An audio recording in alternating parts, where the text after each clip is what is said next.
Hey guys. Tonight we're stepping into a life most history books skip.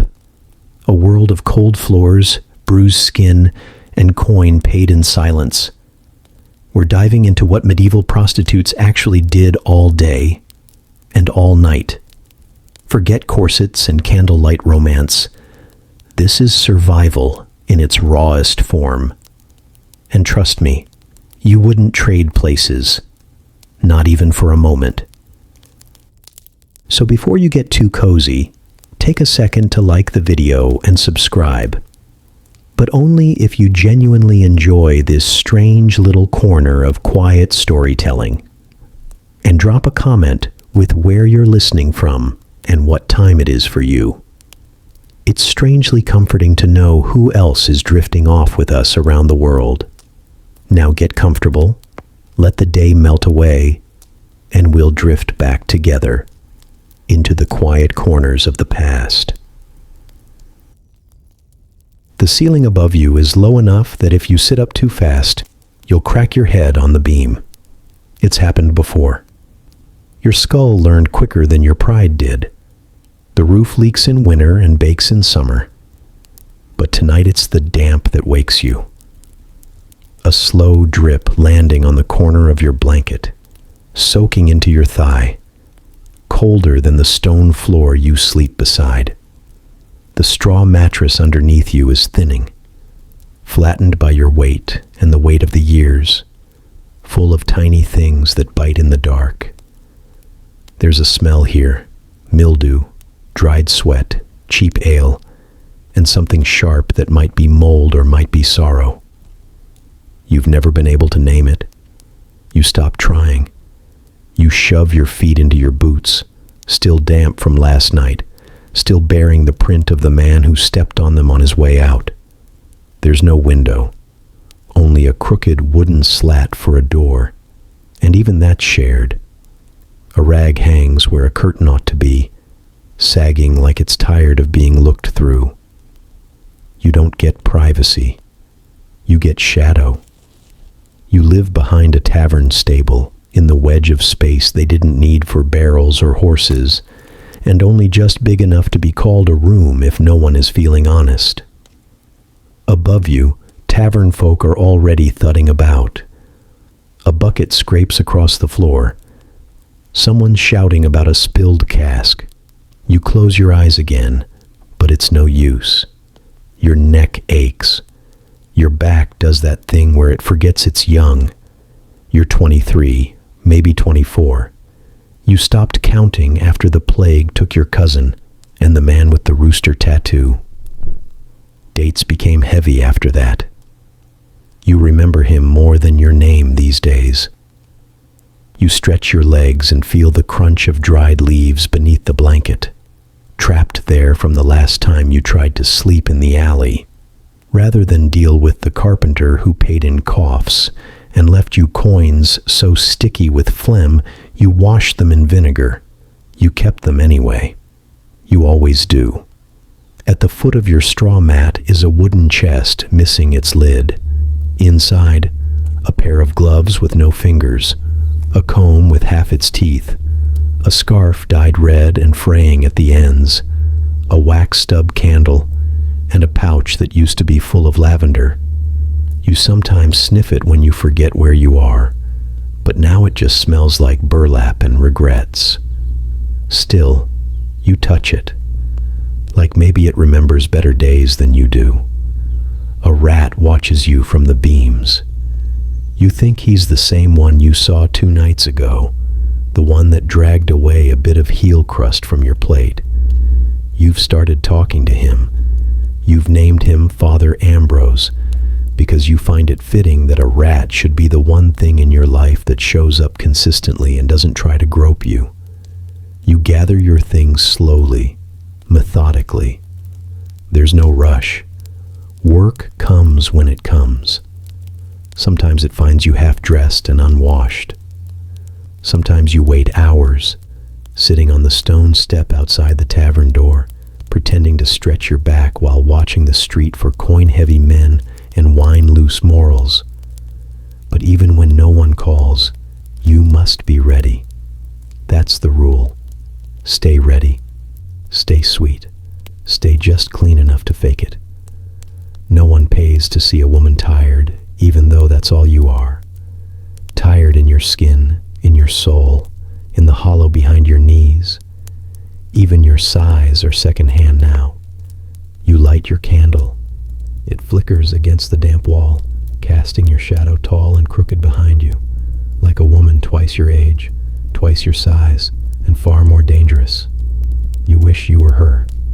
Instead, you're here, damp, aching, half-hungry, and wholly resigned, but still here, and in this world that counts for something. Maybe not much, but something. You leave before the sun even tries.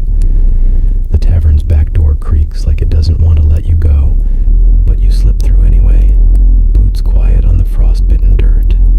It's still dark, the kind of dark that hums in your ears and makes shadows feel personal. You carry your rag, your sliver of lye soap, and your pride tucked down where it won't trip you. It's morning, technically, but not for the kind of people who get up by choice. The communal trough is down the alley, past the smithy and the shuttered bakery. You move quickly, not because you're in a rush, but because slowing down makes you a target. The water's already begun to crust over at the edges, a delicate sheet of filth and ice. You break it with your fingers. The cold bites straight through your bones and into memory. You don't shiver anymore. You just wince once and keep going. You roll up your sleeves and dip your rag in, scraping last night's breath from your skin. You wash your arms, your neck, behind your ears. You avoid your face until the very end because the water's sharpest then, and it wakes something behind your eyes that you don't like touching. You clean fast and badly. The point isn't perfection. It's plausible deniability. Your skin turns pink, then red. You keep your eyes down, pretending not to hear footsteps echoing down the lane. Someone's up. 2 someones, maybe 3. You don't look to see if it's the baker's boy or the miller's wife or some man walking to church who thinks judgment smells sweeter before breakfast. The stares come anyway. Not loud, not cruel, not yet. Just silent, knowing. The kind of look that strips you bare and then leaves you standing in the street with your shame dripping down your elbows. You could be naked or clothed, it doesn't matter. Their eyes always see the same thing, not a woman, a warning. You mutter a prayer under your breath, not because you think God's listening, but because it's habit, and habits make you feel less like an animal. The prayer's warped, half real and half cobbled from things a nun once screamed at you when she caught you lingering too long near the monastery wall. You remember her face more than the words. You rinse your underarms with what's left of the warmth in your rag. Someone clears their throat behind you. Not close, but not far enough to ignore. You don't turn around. You never turn around. You pretend the water is fascinating, like it holds secrets if you just squint hard enough. You pretend you're invisible. You're not. You scrub your hands last. They're cracked and raw from too much work and not enough rest. The skin around your knuckles is stained from wine and wax and whatever that merchant spilled on you last week. You use your nails to scrape dirt from your nails, an irony you're too tired to laugh at. You wring out the rag, shake out your skirts, and wipe your face on the cleanest part of your sleeve. It smells like smoke and rosemary, faint enough now to be memory instead of scent. Someone had gifted it to you last spring. A sailor, maybe, or a brewer's apprentice who swore he'd return. He didn't. They never do. You walk back through the alley before the sun has a chance to rise high enough to show you clearly. The trough ripples behind you, already forgetting your reflection. You don't look back. There's nothing to see except your own absence. Your teeth ache from clenching. Your fingers sting. Your hair's wet at the temples and will freeze stiff if you don't get inside soon. But you're clean, or at least cleaner. That's enough. Clean buys you 5 minutes of dignity, maybe 10, if no one asks your name. Your fingers are still numb when you start. You huddle near the low stub of candle you lit with a splinter from the tavern hearth, watching it weep wax into a cracked tin cup. It gives off more smoke than light, but it's enough to guess its shapes. You drag your belongings closer, your pouch of color, your bit of soot, your comb with 3 teeth left, and more splinters than wood. It's all you've got. And tonight, it has to be enough. You open the pouch and pinch the dried berry pulp between your fingers, mashing it until it bleeds its tired color. You mix it with spit and dab it onto your lips, trying not to think about the last time you saw a real mirror. You think it was in a noble woman's parlor, propped against the wall and framed in gold leaf. You remember catching a glimpse of yourself in it, just for a breath, and thinking, is that really me? The girl in the glass didn't answer. She looked tired. You understood. Now you use a shard of pewter plate as your reflection. It shows you shapes, shadows. Your lips blur at the edges. Your cheekbones shift if you tilt too far left. Still, you know the motions by heart. 1 sweep for the mouth, 2 strokes for the eyes. Press and blend, smear and hope. You add soot around your lashes, careful not to blink too fast. It always stings, always smudges, but darkness draws attention better than truth. You blow gently on the candle, trying to coax a little more light, then lift your chin. And tie your hair back with the ribbon you saved from that merchant's gift sack. The one who said you looked like his sister, then asked you to prove it. You told him that it cost extra. He laughed, but he paid. Your bodice is next. You stitched it last night with a rusted needle and thread pulled from an unraveling hem. The seams are crooked. One shoulder puckers like it's embarrassed. You pull it on anyway. It fits better than most things in your life. You tug it tighter, push your breasts higher, and wonder if the priest will show up again tonight. He likes it when you look freshly bruised. Says it makes you seem repentant. Your skirt is older, patched over the knees, and hemmed where rats chewed through last winter. You brush the dust off with your palm, knowing full well the dirt just settles deeper. But it's cleaner than most girls on your street. Cleaner than the ones who work the docks, at least. You whisper a prayer for your stitches to hold. You say it every day. It only sometimes works. You touch your lips again, smearing the color just enough to look careless. Men pay more when they think they're the first to touch you, even when the truth is written in the cracks of your mouth. You add a dab of lard to your cheeks for shine.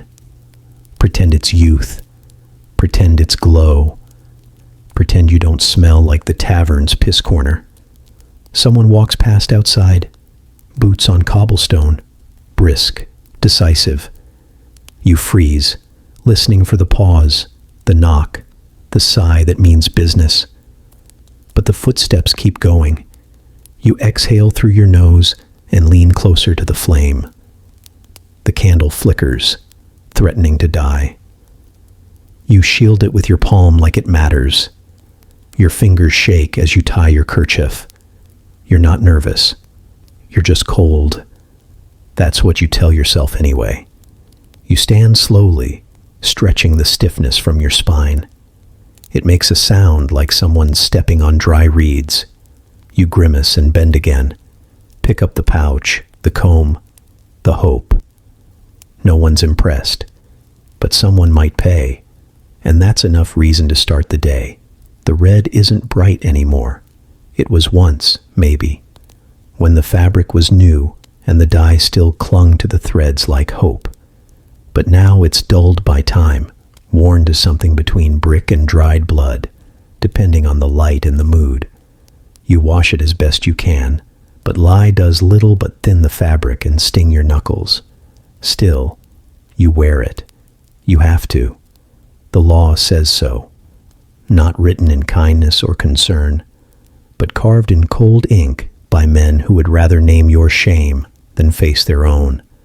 A scarlet skirt, a ribbon, a hood, something visible, something vulgar.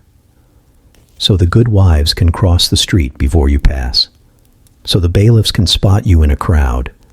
So the priest can find you faster when no one's looking. They say it's about order, about morality, about keeping the holy separate from the profane. You say it's about warning signs, like smoke before fire or blood on snow.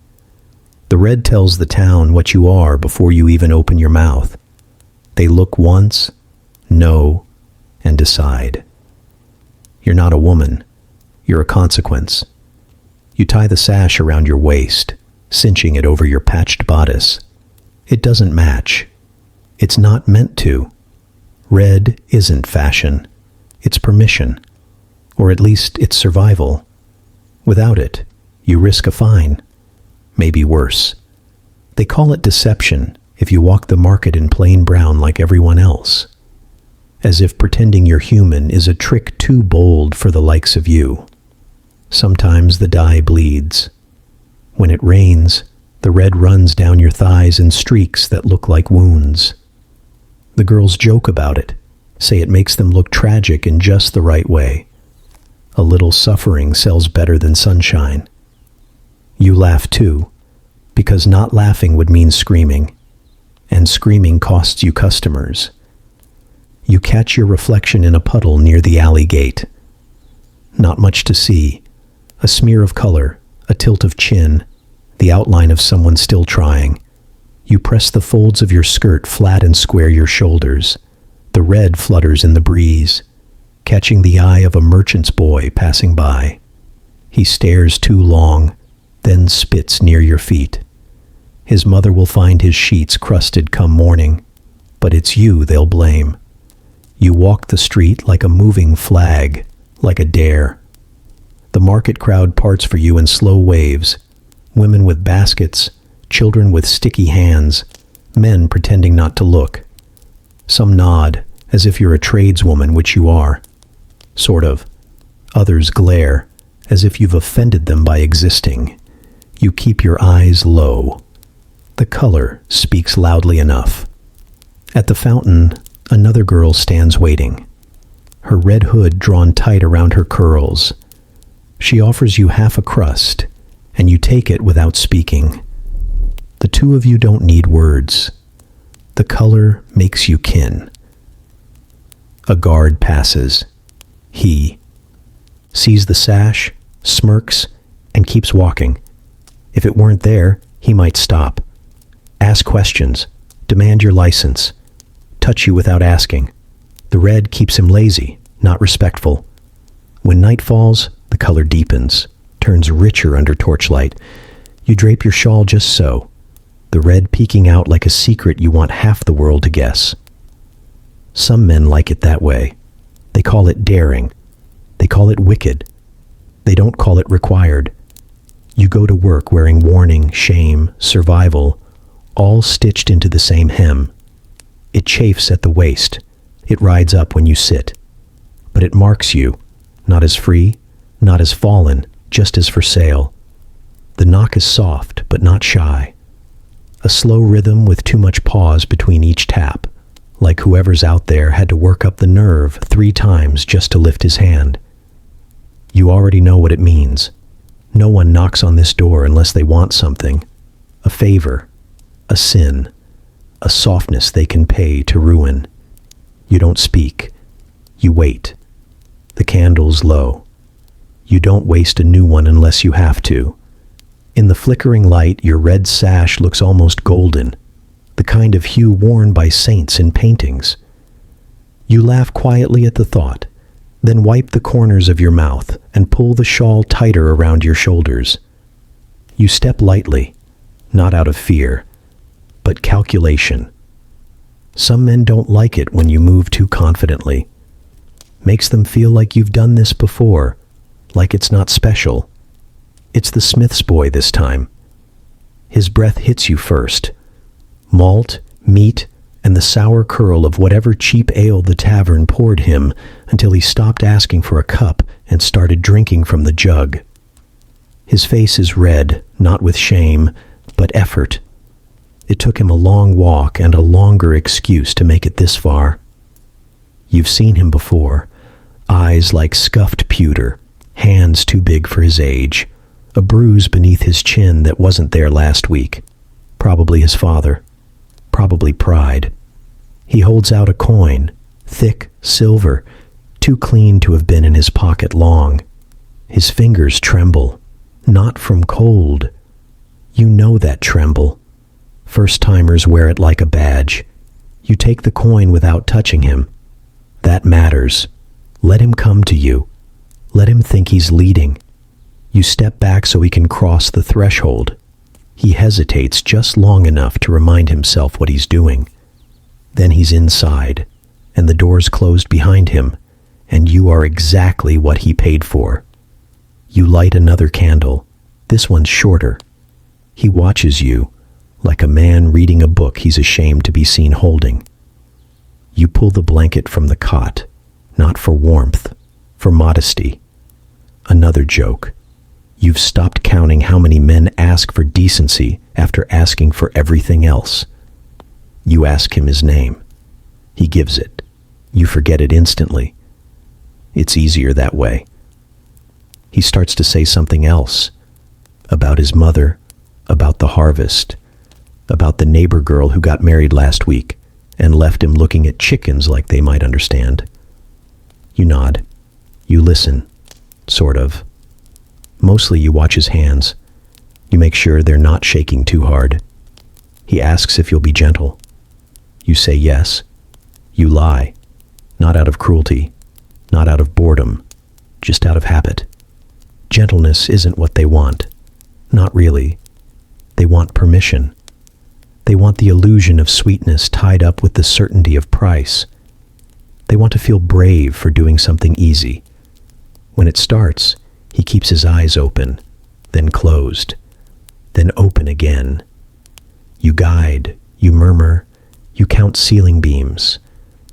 You don't flinch when he grips too tight. You don't speak when he says the name of a girl who isn't you. You bite your tongue when he asks if it's always like this. It is. After, he lies still. He doesn't cry. That's rare. Instead, he fumbles for his boots, mumbles something about the road, about chores, about God. You say nothing. You hand him his belt, straightened and folded. He leaves it crooked anyway. When the door closes, the air changes. Warmer, somehow. Or maybe you're colder. You sit back down, blow out the candle, pocket the coin. You pretend not to wince. They have guilds for everything. Cobblers, tanners, fletchers, glassblowers, even chimney sweeps who crawl through soot and cough up black for days get a seal and a saint and a place at the alehouse table.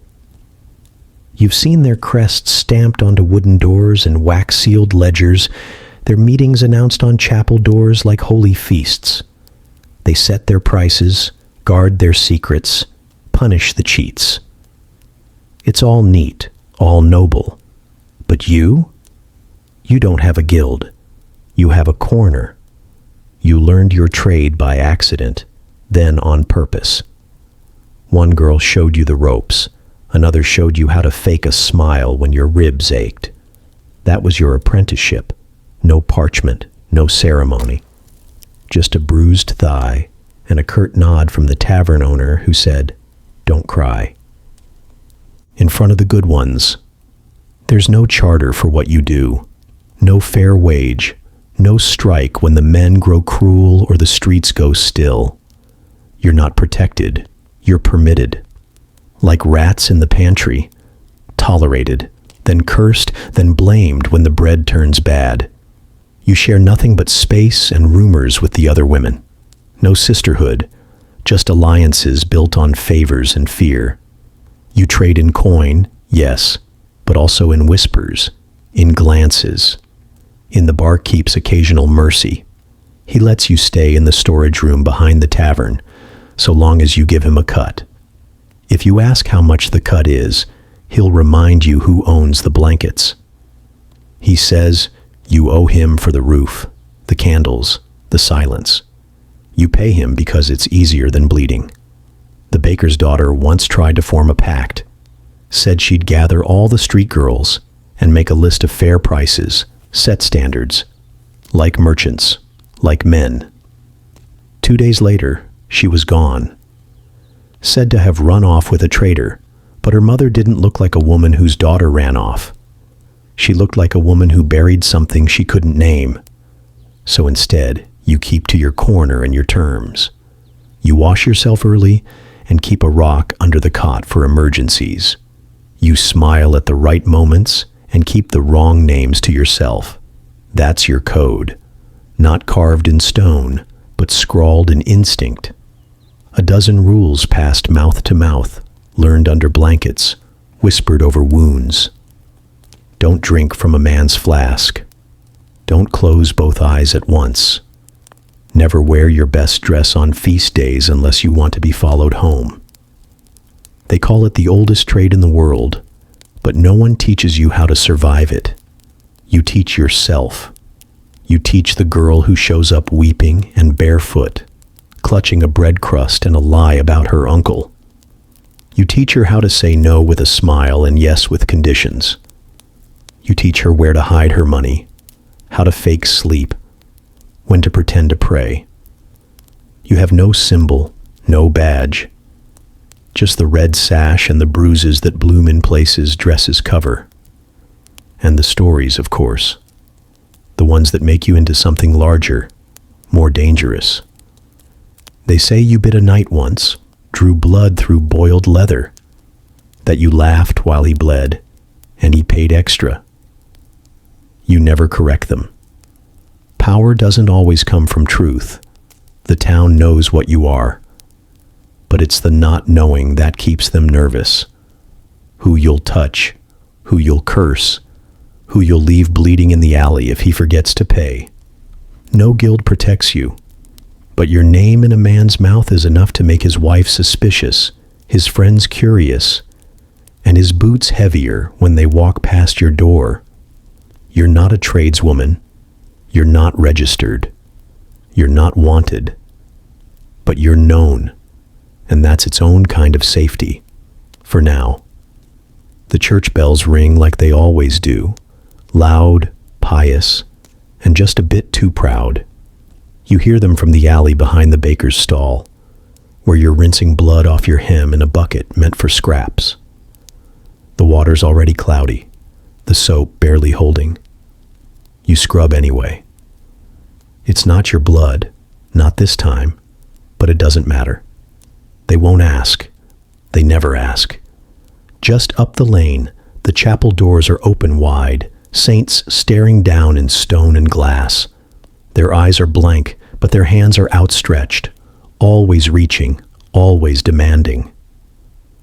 You walk past them every day, and every day they stay frozen in their purity, while the men who kneel beneath them come to you at dusk, smelling of incense and excuses.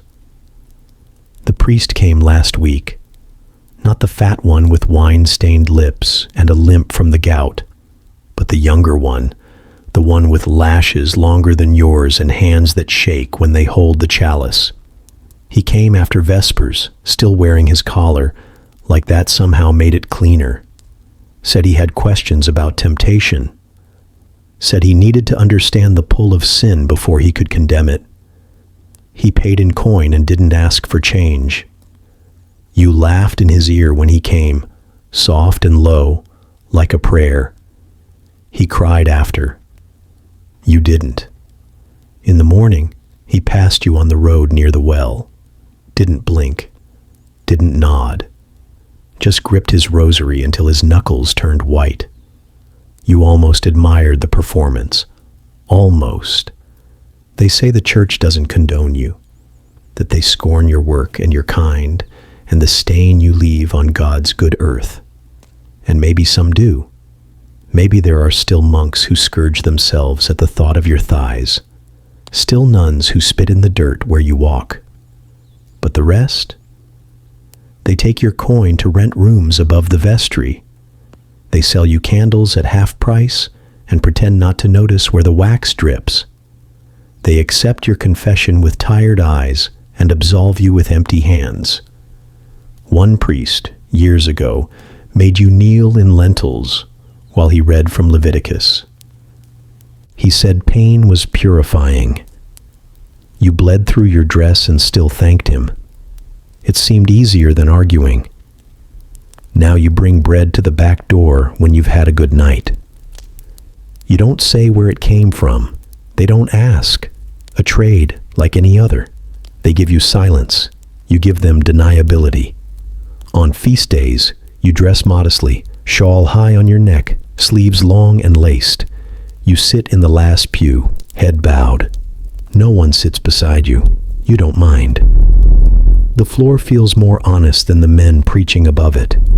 You know what they do when the candles go out. So do they. Sometimes a deacon slips you a psalm copied on scrap parchment, tucked between two crusts of bread, as if scripture makes you holy by contact. You use it to light your fire. That at least is honest. You've thought of praying, truly praying, just once, but you're not sure what you'd ask for. Forgiveness, safety, an easier death. You're not sure you believe in a God who would hear you, let alone answer. You suspect he listens best to men with titles. Still, you cross yourself when someone dies in the alley. You whisper the names of girls who vanish. You light a candle when your belly aches for no reason. You do it all beneath the saints who never move, never blink, never reach down. They say you're sin, but they know where to find you when it's dark, and they all pray harder after. The sun is too high for your liking. It hangs like judgment over the market square, baking the mud into cracked clay and turning the fish carts sour. You stand just beyond the heart of it, at the edge where the traders thin out and the cobblestones give way to dirt. The smell here is half meat, half sweat, with the rot of yesterday's leavings rising from the gutter like a sermon you've heard too many times. The fishwives shout louder than the bells. They slap haddock on the boards and hurl insults like knives, bartering with rage and rhythm. You keep your back to them. They know who you are. They won't say your name, but they'll make sure no one forgets it. You stay close to the cart that sells onions and barley, where the scent masks the truth on your skin, and the vendor looks the other way, as long as you don't scare off his buyers. Children beg nearby, dirty palms held out like blessings gone unanswered. One girl, all elbows and tangled hair, crouches under your skirt for shade. You don't tell her to move. She reminds you of someone. Yourself, maybe. Or the sister you never had. You whisper through your teeth, chin down, lips barely moving. You know who to watch for, who walks with a limp from saddle rash, who smells like coin and not shit, who's wearing gloves in July because he doesn't want to get touched. You nod slightly when they pass. You let them choose. The good ones always pretend they found you by accident. You don't smile. Not here. Smiling draws the wrong kind. The boys who want to impress their friends, the drunks who think cheer means consent, the widowers who mistake pity for love.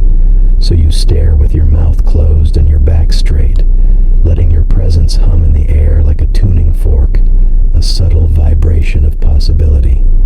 A merchant with soft shoes and calloused fingers gives you a once-over, then buys 2 onions and slips a sliver of waxed paper into your palm as he passes. You don't unfold it yet, not in daylight, but you know what it says. Time.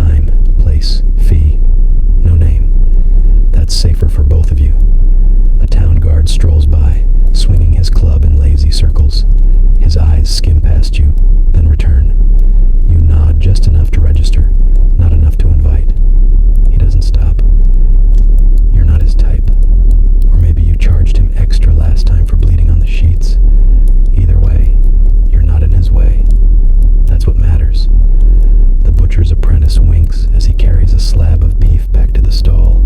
He's 16, maybe, with a voice that hasn't decided if it wants to break. He offered to marry you once, drunk on plum wine and lies. Said you could have his bed and his mother's soap dish. You said no. You didn't laugh. That would have hurt him. You shift your weight from one foot to the other. Ankles sore from standing too long. Hips stiff from last night's performance. You adjust your shawl, letting the red show just enough to remind them you're for hire, not for free. The fabric sticks to your skin in the heat. It's itchy. You ignore it. Some woman selling lavender spits in your direction and mutters a prayer. You don't respond. You've been cursed better by men who paid first. A breeze stirs the dust, lifts the hem of your skirt just an inch. Enough to draw a glance, enough to bait a question. That's all you need. You stay until the sun begins to dip, until the carts start creaking back toward home, until the vendors count coins and tally cents, and pretend not to see you. You disappear before the church bells ring again. They always toll twice, once for the market and once for you. You notice it before you sit. An empty corner, one shawl short, no voice humming over the clatter of morning pans. The stool by the tavern hearth still leans slightly left, just like she always left it, and the bowl beside it is dry. Someone's taken the bread, but not the scrap of ribbon she tied around the leg to mark it hers. Red and frayed and faded to pink now, curled like a tongue that gave up speaking. No one says her name. That's the first rule. Names make things heavier, like water in the hem of your skirt. You carry them until they drag you down. One girl glances up when you come in. Another shifts closer to the wall. No one makes room. They don't have to. You know your spot. The oldest among you sits by the fire, working the same knot into the same strip of leather she's been twisting for weeks. She doesn't look up. Her silence is the kind that's learned things it won't teach. You think she might have a real name. Once. Something soft, maybe. Something with too many vowels. The new girl, the one with cracked fingernails and a laugh that doesn't belong to her yet, looks around too long. Her eyes ask questions her mouth's too smart to form. You see her counting, blinking too fast, biting her lip like it'll keep her from saying the wrong thing. She'll learn. No one talks about the missing. Not out loud. You just rearrange yourself around the absence, like you do with bruises. Shift your weight. Avoid pressing. She might be with a client. A rough one. A rich one. Someone who paid to keep her longer. Maybe she's in the jail, picked up for loitering or wearing brown on a Sunday. Maybe the apothecary's trying to stop the bleeding. Maybe she stopped it herself. Maybe she just got tired of being hungry and went somewhere quieter. You tell yourself she'll come back. You lie like you mean it. It's easier that way. The barkeep doesn't notice, or pretends not to. One less bowl, one fewer body leaning against the back wall. Fewer coins to skim, fewer complaints. He won't ask, and no one will tell him. He doesn't need to know. He just needs to have someone near the door when the Millers roll in drunk after sunset. You remember the last thing she said. Something about the way rain smelled on cobblestone. How it reminded her of apricots. It was a strange thought. Lovely. In the wrong place. You nodded, not really listening. You were lacing your boots, already halfway gone in your head. Now it's the only thing you remember. At noon, someone passes the bread around. You chew slow, watching the girls huddle in twos or threes, laughter like splinters in the dark. They joke about the bishop's bastard son and how he cries when he finishes. About the cobbler who only likes ankles. About the way the rich girls flinch when they hear you laugh. No one mentions her. You step outside later, stand under the slanted awning with your arms crossed tight against the drizzle. The street's too quiet. The sky too gray. You check the alley, the chapel steps, the cracked stone near the tannery where she sometimes sat to watch the clouds. Nothing. You're not alone, you remind yourself. But it still feels like it. And tonight, when the last candle burns low and the rain taps its rhythm against the shutter, you'll stare at the stool she left behind and try not to wonder how long before someone else claims it. Or worse, how long before they don't bother. You don't eat at regular times. There's no bell that rings for your meals. No cloth laid across a table. No ladle waiting with steam. You eat when there's food, and sometimes when there isn't. You pretend. Pretending helps. It slows the ache in your stomach long enough to finish a sentence, or a smile, or a lie. You've gotten good at all three. The Alamaid slips you things when she can. Half a heel torn from a loaf before the barkeep can count slices. A bit of broth gone sour at the bottom of the pot. Once, a wedge of cheese too soft to serve. She doesn't look you in the eye when she does it, and you don't thank her out loud. You both know kindness gets noticed. Kindness gets punished. You sit on the back step with your knees drawn up, crusts tucked in your palm like coins you're not sure how to spend. You chew slowly, not for savor. There's nothing to savor, but to make it last. You let your jaw move like a rhythm, like prayer, like something that belongs only to you. The bread's dry enough to scrape your throat, but it's warm from her hand, and that's almost the same as fresh. Sometimes a client brings you food, a meat pie wrapped in cloth, still hot from a vendor, a skewer of burnt onions and sausage, handed over with a grin too wide. They act like it's romance. Like feeding you is affection. You let them think it is. Let them believe you'll remember the taste of them the way you remember the salt from their hands. There was one who brought you apples. Bruised, half-wormed, the kind that fall too early. You ate them anyway, juice running down your chin, seeds catching in your teeth. You told him it was the best thing you'd had in weeks. He liked that. Told his friends he was feeding you. Said it like it was charity. You haven't seen him since. In the cold months, food is harder. The barkeep locks the pantry, and even the rats seem skinnier. You chew boiled weeds with vinegar when there's nothing else. You grind acorns into paste and eat it with your fingers. It sits in your belly like stone, but it's something, and something is everything. On feast days, when the lords throw coins into the square and butchers over-roast their hogs, you wait near the back doors of the kitchens. You catch scraps in the same bowl you wash in. You elbow past dogs and boys and women who once swore they'd never end up like you. You don't take offense. You just take what you can. You once traded a kiss for a spoonful of honey. Once more for the jar. No one talks about hunger like it's holy when it stings your bones and fogs your thoughts. No one writes poems about licking grease from a meat wrapper in the dark. But it fills you, and filling is the closest thing to peace you get these days. Sometimes you dream of feasts, of platters that refill themselves, of roast pheasant and bowls of cream.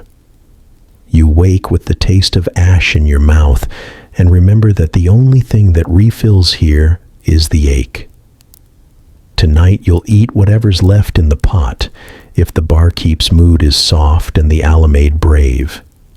If not, you'll sleep with your arms across your ribs and remind yourself that you've lasted on less.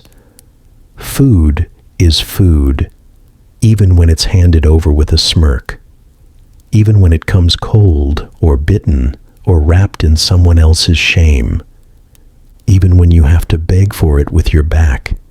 He says he'll pay after, like he's offering trust, like that should mean something to you, like he hasn't already spent half his coin on drink and the other half on the lie that you might be desperate enough to believe him.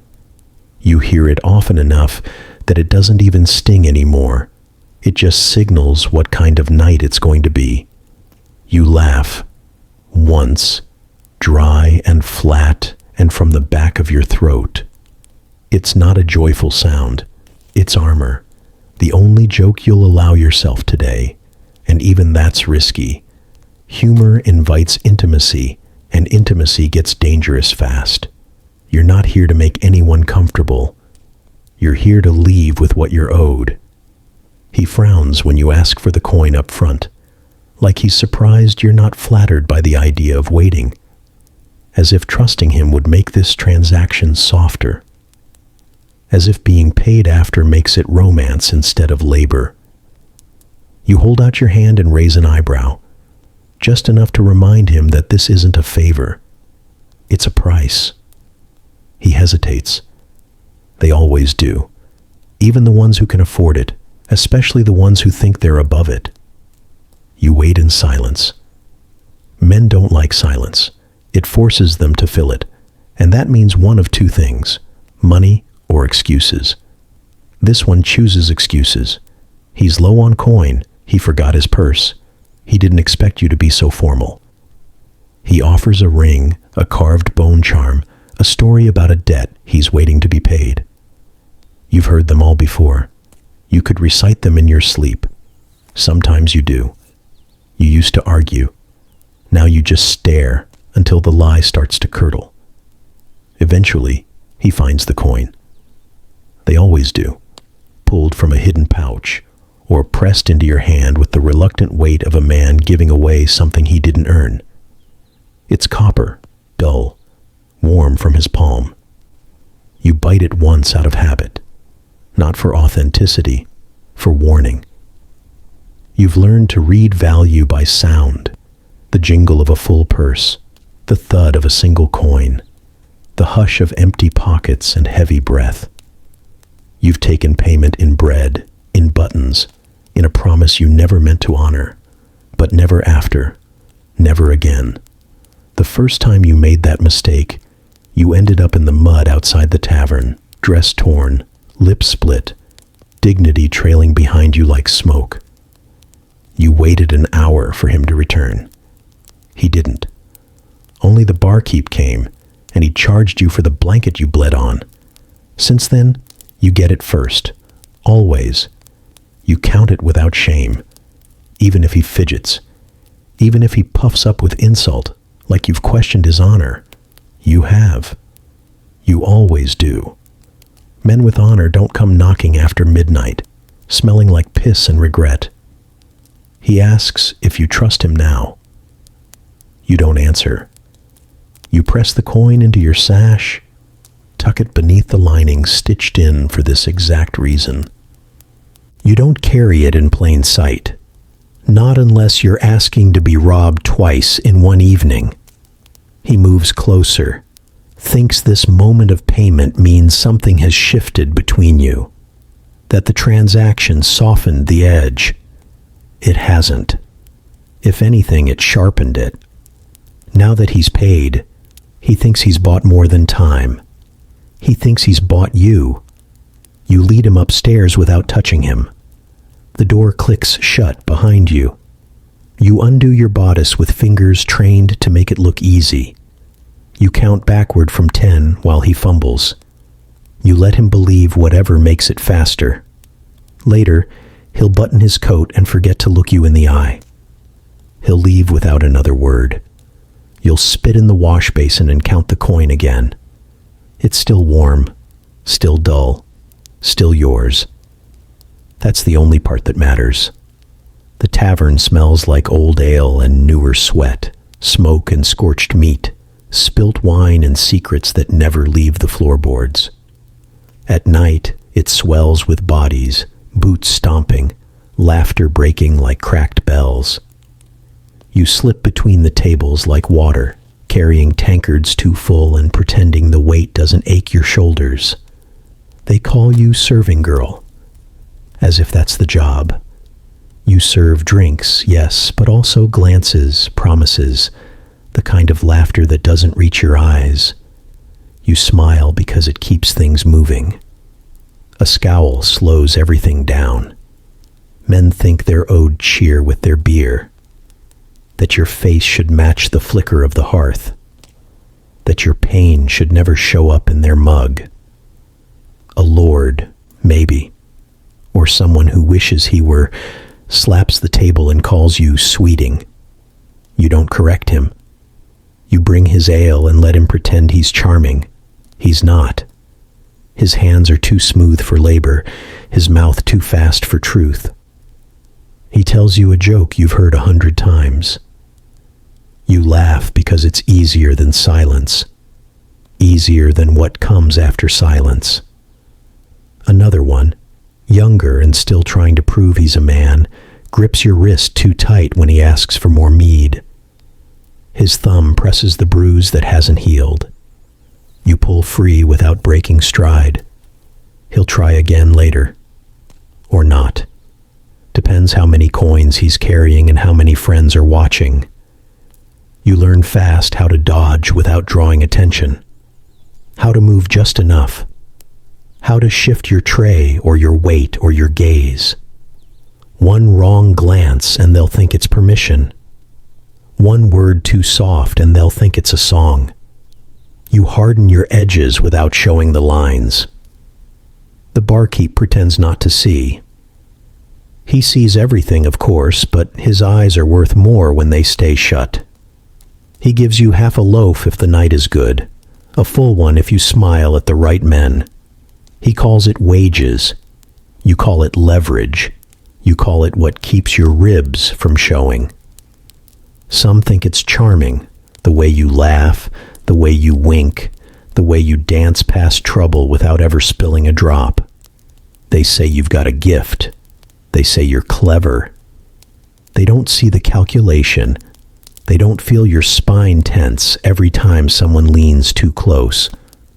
Some think it's free, that the touch of your hand on a tankard means more, that your grin is an invitation, that your shift at the tavern is just a slower road to the back room. You don't argue. You just adjust the price later. If they protest, you mention their names to the barkeep, and he finds new corners for them to drink in. You stand behind the bar at the end of the night, wiping mugs with a rag that hasn't been clean in weeks, watching the ashes settle in the hearth. Your feet throb. Your throat burns from the smoke and shouting. A man calls your name, but you don't turn. He doesn't own it. A girl younger than you by 5 years and 10 bruises asks if this is the easier part of the work. You nod once, slow. It is, in a way. There's less pretending. Fewer lies about love, more about price. The men here don't promise to write you letters. They just want another round. You sleep later than you should, fingers still curled like they're holding a tray. Your dreams smell like ale and blood and roasted meat, and when you wake, your jaw aches from smiling. You go back anyway, because it's not the worst kind of work, and it keeps the roof over your head from leaking most nights. The guard knows your name. He doesn't say it like a friend, or even like a customer. He says it the way butchers name livestock, slow, inevitable, like something already half decided. He sees you from across the square and doesn't wave, but you feel his gaze settle anyway. It clings, heavy as wet wool. He nods once, just enough for you to know he's remembered. You pretend you didn't see. That's safer. You duck into the baker's lane, heart drumming, not from fear. Fear is old news, but from anticipation. Because when the guards know your name, everything is a game of chance. Sometimes they leave you alone. Step over your skirts like you're part of the street. Turn their heads when you lean against the tavern wall, counting coins and potential. Sometimes they act like you're invisible, and for a moment, that feels almost like mercy. Sometimes they don't. Last week, the one with the crooked jaw stopped you at dusk, said your red sash was too bright for a holy day, said you were violating decency laws by standing near the chapel. He laughed after he said it. Not a real laugh, just the sound of someone enjoying power. He took your pouch and left you with a warning. Next time, I'll take more. You didn't ask what more meant. You already knew. You've learned the art of small bargains, of paying them off in bread or wine, or the name of a girl easier than you, of letting them think they won so they don't try harder. You flirted with men you despise just to stay out of the jail. You've told jokes with your hands trembling, mouth aching from forced charm. But the worst was the bailiff. It was spring then, muddy and cold, and your friend had been dragged from the alley behind the mill, skirt torn, face swollen. They said she'd been caught stealing. You knew better. A man had refused to pay, and she bit him. She always did have more teeth than sense. You begged the guard. Not the young one, not the drunk one. The bailiff, the one who always walked like the town belonged to him. You said you'd do anything. He didn't make you beg twice. You followed him to the stone-walled chamber behind the barracks, where the torchlight was too low and the blankets too clean. He called it kindness, what he asked of you. Said he was being generous, considering your trade. He held your hips like reins and didn't look at your face once. You didn't cry, didn't even blink. You just let it happen. And afterward, when you asked if your friend was free, he tossed you a rusted key and said, "She's in the third cell. And don't forget, there's still a fine." You paid that too. 3 silver. All you had. She was too dazed to thank you. Her cheekbone never healed right. The bailiff still smiles at you when he passes, like you share a secret. You don't. Not really. Secrets require consent. You don't hate the guards. You don't have the energy. You just plan around them. You keep your pockets shallow, your roots varied, your smiles rationed. You walk where the light is thickest and speak only when necessary. When one of them calls your name now, you turn slow. You make them wait. You make them wonder. Sometimes that's all the power you get, but it's yours. And sometimes it's enough to keep you standing. The room smells like sweat and old wine. Not the fresh kind, not the laughing, sloshing kind, but the thick, bitter residue that clings to corners and memories. You strip down slowly, wincing as the dress pulls against dried skin. You peel off the night in layers, bodice, petticoat, lies. The candle's already low. You won't relight it. You don't need to see yourself tonight. You wash in a basin that leaks from one corner. The water's cool now, left in the bucket since morning. You splash a little onto your arms, then between your legs, then your neck. You try not to think about what you're rinsing away. You've scrubbed enough men from your skin to know it's never all gone. Not really. Just faint enough to pretend. If you're lucky, there's lye soap left. A broken sliver the Alameda tucked under the rafter 2 nights ago, wrapped in torn cloth like a secret. You rub it between your hands and pray it hasn't gone soft. The lather stings, but you welcome it. Burn means clean. Burn means done. When the soap runs out or the water's gone too gray, you use what you have. Ale, if the barkeep left a jug unfinished. You've poured stale drink onto a rag and scrubbed until your thighs chafed raw. It doesn't work well, but it smells better than sweat, better than fear, better than nothing. You wipe yourself down with a cloth that's too thin to be called clean. The edges are frayed. There's a spot that never quite washes out, faint pink, like watered blood or shame. You wonder, as always, how many girls have used it before you, how many hands wrung it dry, how many bodies were wiped down under the same ceiling, lit by the same stingy candlelight, hoping the same useless prayers. You tell yourself it's fine. You're cleaner than you were. That's enough. Your knees pop as you straighten.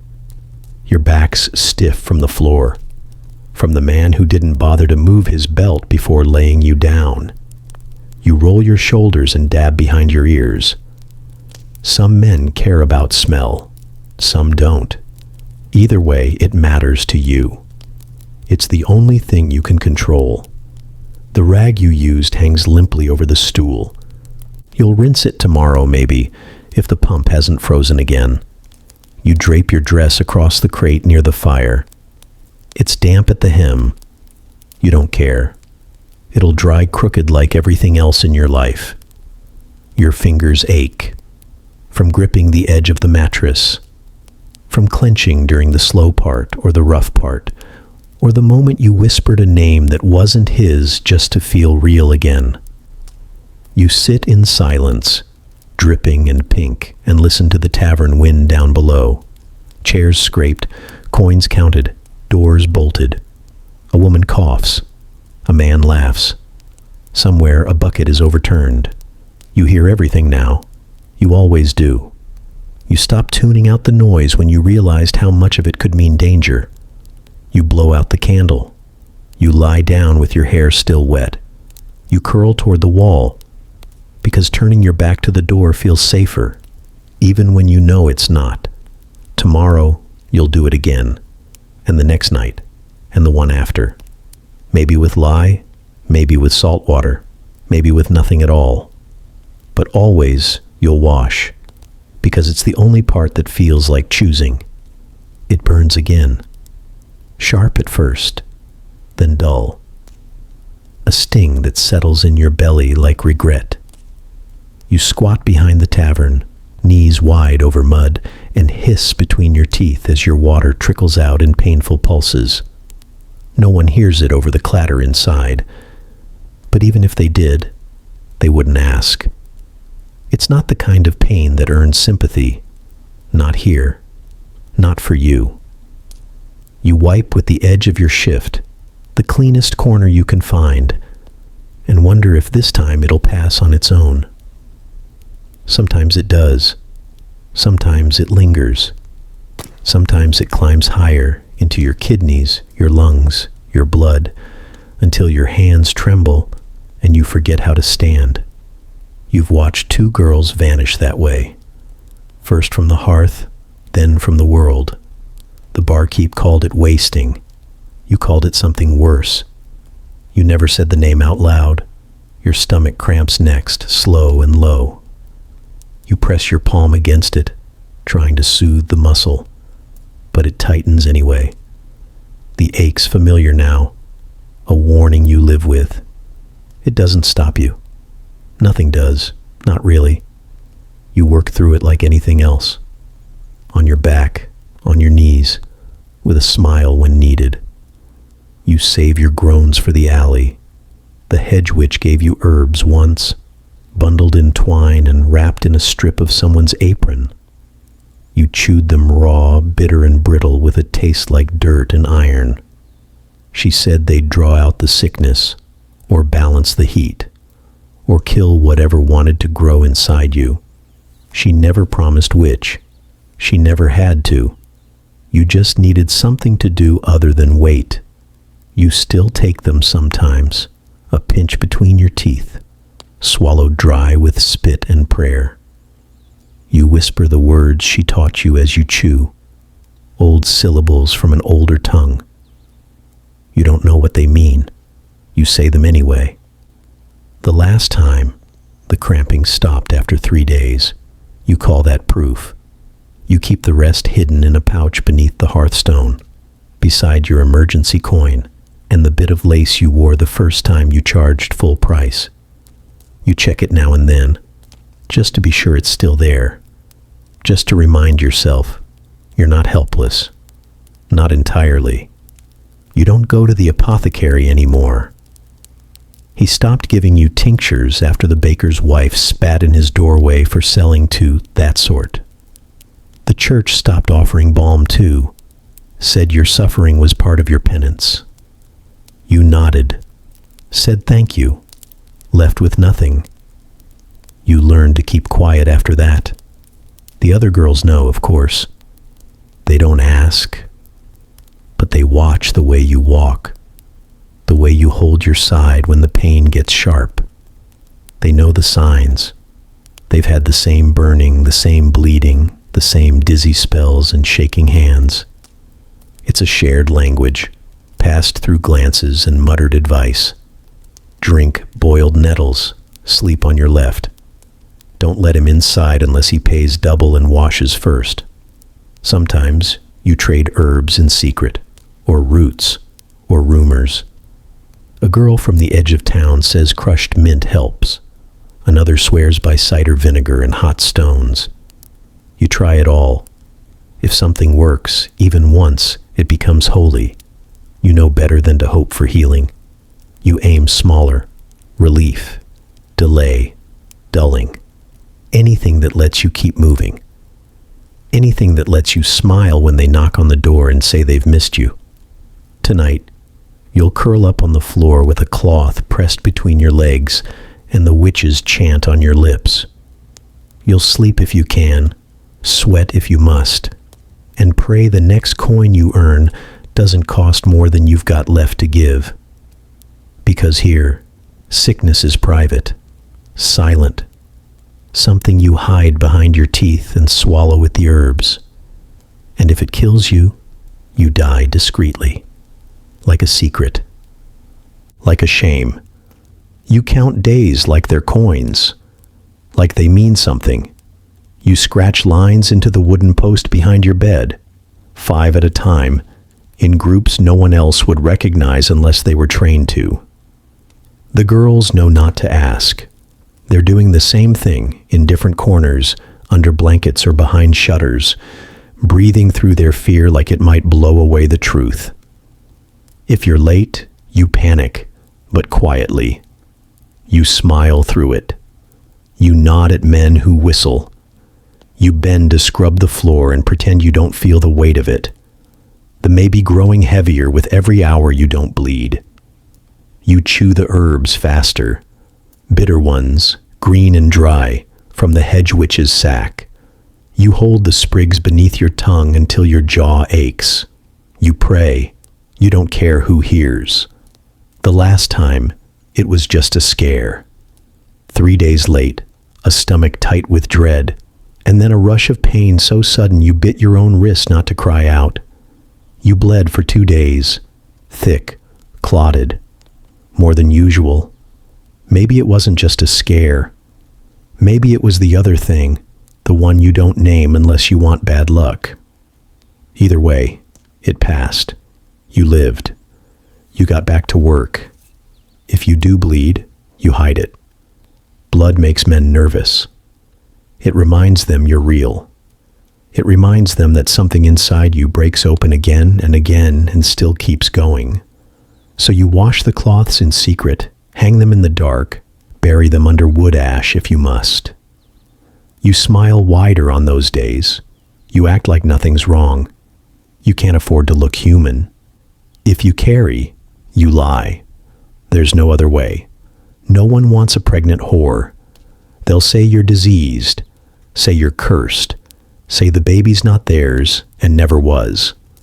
You wrap your stomach in linen, drink vinegar until you gag, sleep on your belly to press it down. You stop eating. You start praying louder. Sometimes it works, sometimes it doesn't. When the belly rounds and the rumors start, you disappear. You say you're ill, or traveling, or working out by the mill for cleaner men with heavier purses. You lie, because truth is heavier. You lie because truth can be a death sentence, or worse, an unpaid bill. And if it comes to birthing, well, that's yours too. Sometimes it's in a bed, quiet and fast, with another girl holding your hand and a rag in your teeth. Sometimes it's in a barn, alone, blood pooling beneath you and steam rising in the cold. Sometimes it's too early, and the thing slips out like a secret. Sometimes it screams. You decide. You decide if it breathes, if it's swaddled, if it's named. You decide if it's left on a church step or buried under nettles behind the tannery. You decide if you can live with what comes next. You always decide, even when you don't want to. Especially then. You've held two. One lived. One didn't. You still see them both when you sleep. The town pretends not to notice. They think whores can't be mothers, or shouldn't be. They say nothing when the tavern girls vanish for a month and return thinner. They don't ask where the babies go. They don't want to know.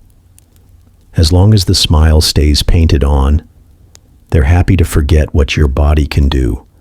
You never forget. You count the days again. Still no blood. Still no pain. You light a candle, not to pray, just to see your face. You touch your belly and feel nothing, but you know better than to trust nothing. So you chew the herbs. You lie back. You wait. And you decide. He comes late. Always late. After Vespers, after the candles have burned low and the pews have emptied of the pious and the pretending. His robe smells of incense and sweat, and the collar at his throat stays fastened no matter how long he stays. You've never seen him without it. Not once. He knocks like he's ashamed, then enters like he isn't. You don't speak first. That's part of the game. He likes to set the tone, gentle, sorrowful, full of long pauses and holy breath. He tells you he shouldn't be here, that he wrestled with the temptation, that the devil has his hooks in him, but the Lord forgives the weak who know they are weak. You listen, nod, offer a cup of wine if he brought enough coin. Sometimes he drinks it. Sometimes he declines, as if that makes what comes after cleaner. He says it's confession, that you are his mirror, his scourge, his burden, that this is part of his penance, that God sees his struggle and pities it. You wonder if God sees you at all. He lays the coin on the table with trembling fingers, as though each piece weighs more than it should. But he never stops at just one. He always pays. And he always stays longer than he promises. And you always let him. You asked once why he comes to you. Why not the younger girl with soft eyes and quiet shame? Why not the widow down by the well who pretends not to look at him on feast days? He said you know sin better. Said he trusts you not to mistake this for love. You laughed. And he didn't. Sometimes he asks you to pray while he watches. Whispered Latin half remembered from your mother's bedside.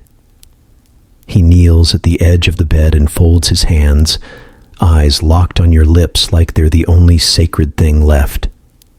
He touches your thigh like he's touching relics. He weeps when it's over, sometimes. You hand him a cloth and turn away. He tells you to repent. Between gasps, between thrusts. He tells you you're damned, but not beyond reach, that he'll help save your soul. that you must be tired of this life, that the Lord offers grace, that he can show you the path to purity. You ask if purity pays better. He doesn't answer. You've already prayed, not to his God, not in his church, but in the alley, with your knees in the snow and your hands pressed to your stomach, whispering, "Not yet, not now, please, not again." You prayed when the hedge witch's herbs didn't take, when the blood didn't come, when it did, too fast and too much. You prayed over the girl who stopped breathing last winter and no one remembered by spring. He watched you once, praying like that, hunched near the stables, eyes shut, whispering through cracked lips. He stood back just far enough not to be seen, and when you opened your eyes, he was gone. Later that night, he came to your door and didn't say a word. You wonder if he thinks about you when he stands at the pulpit, when he reads the scriptures on temptation, on mercy, on women taken in sin.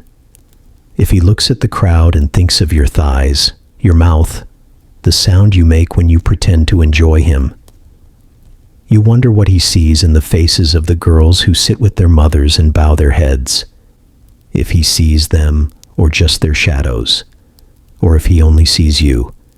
You wash after he leaves, always, even if there's no water, even if there's no soap, even if there's nothing left but the hem of your shift and your own spit. You wipe your skin and whisper a prayer, not for forgiveness, but for silence. You already know he won't speak of you, and you won't speak of him, not because you owe him, but because no one would believe it was he who paid. The candle burns low, one wick left, tilted in its own wax, flickering like it's nervous. You keep it close, not for romance. None of them are here for that, but to prove you're clean, that your face matches your price, that the room's free of fleas, that you haven't stolen anything, yet. You're not on a bed tonight, just a mat of straw, bristly and damp in one corner. The tavern upstairs is still loud, boots thumping, chairs scraped, a lute plinking through half a song. But here, in this back room behind the barrels and stacked crates, the world is narrowed to the ring of candlelight, the clink of coin, the man in front of you. This one is rich enough to want your feet clean. You washed them in the trough, half-frozen water splashing up your calves while you bit your tongue. You even scrubbed your heels with sand for good measure. The rich always notice feet, like they've convinced themselves that's the only thing that tells the truth. He doesn't ask for your name, just hands you a cloth, and you lie back. You give him a sound when he wants it, a shiver when he expects it. You watch the wax drip slow and steady, counting heartbeats, measuring minutes like rent. When he's gone, you toss the cloth into the bucket, wipe your thighs, and sit against the wall. The ache hasn't settled yet. You rotate your ankle, stretch your fingers. You don't look at the door. The next knock is softer, poorer. You know it before he speaks. His boots are quiet, the nervous kind, the kind worn by men who ask for silence. They don't want a voice, just a body, just warmth that doesn't talk back. You give him your shoulder. Let him use the side of your thigh and keep your face turned to the stones. You make no sound. That costs extra. He leaves a single coin and won't meet your eyes. You tuck it into the seam of your bodice without counting it. You'll know its weight later when you tally your worth before sleep. You don't cry anymore. That stopped seasons ago. Now your throat is just tight sometimes, like you swallowed a rock and forgot how to spit it out. The last one tonight is a soldier. They always come in threes. Alone, they're quiet. In pairs, they boast. In groups, they take without asking. This one's on leave, a patch over one eye. He's seen too much to lie well. He wants your name. Not because he'll remember it, but because he needs something to say while he unlaces his trousers. You give him one. Not yours, but a name all the same. Something sweet, something sad, something he can whisper like a prayer if he's the praying kind. He tells you his, though you didn't ask, and where he's stationed, and the name of the friend who didn't come back. You stroke his chest and listen. It's part of the service, part of what they pay for, even when they pretend they don't. He finishes fast, like he's afraid of what he'll say if he stays longer. You press your fingers to the coins he leaves, still warm from his palm. He doesn't ask for a kiss goodbye. They never do when they tell you stories. You blow out the candle when the flame burns your fingers. Not before. You savor the sting. It reminds you you're still there. You curl up in the dark with your knees drawn tight, a blanket over your belly, the coins wrapped in a cloth at your hip. You sleep on one side to ease the bruising. You dream of soap, of silence, of someone asking your name without already knowing what you cost. You give them all something, just never for free. She arrived with a ribbon in her hair, pale blue, tied neat, like it mattered, like she hadn't yet learned that nothing stays clean for long. She was quiet, too quiet, not the sulky kind, not yet hardened, not yet sharp, just soft. Eyes wide, hands folded when no one told her to. She said please when she asked for broth. The barkeep gave her a room upstairs, though the rest of you slept behind the tavern in corners and crates. She was new, pretty, in a way that drew attention without trying. Men noticed. That was the problem. You spoke to her once. She asked how long the bruises last. You told her that depends on the man, and how still you can lie. She didn't flinch, just nodded, like she was writing it down inside her skull. Like she'd already started the list she'd need to stay alive. She was gone after a week. No fight, no scream, no broken chair or blood on the boards. One morning, she just wasn't at her corner of the hearth, her cup still on the shelf, lips still painted with crushed berries from the night before. Her shift hung on the peg, torn near the hip. Not unusual, not a clue, just there. You waited a day, told yourself she'd take an extra coin and gone to market, or been hired by someone richer, or maybe just ran. Some girls do. They vanish before the worst parts settle in their bones. Some get away. You hope they do. You have to. The second day, someone finally asked. The barkeep shrugged, said she'd left. No explanation, no coin refunded, no fuss, but his voice was clipped, his jaw tight. He didn't meet anyone's eye. That night you checked her room.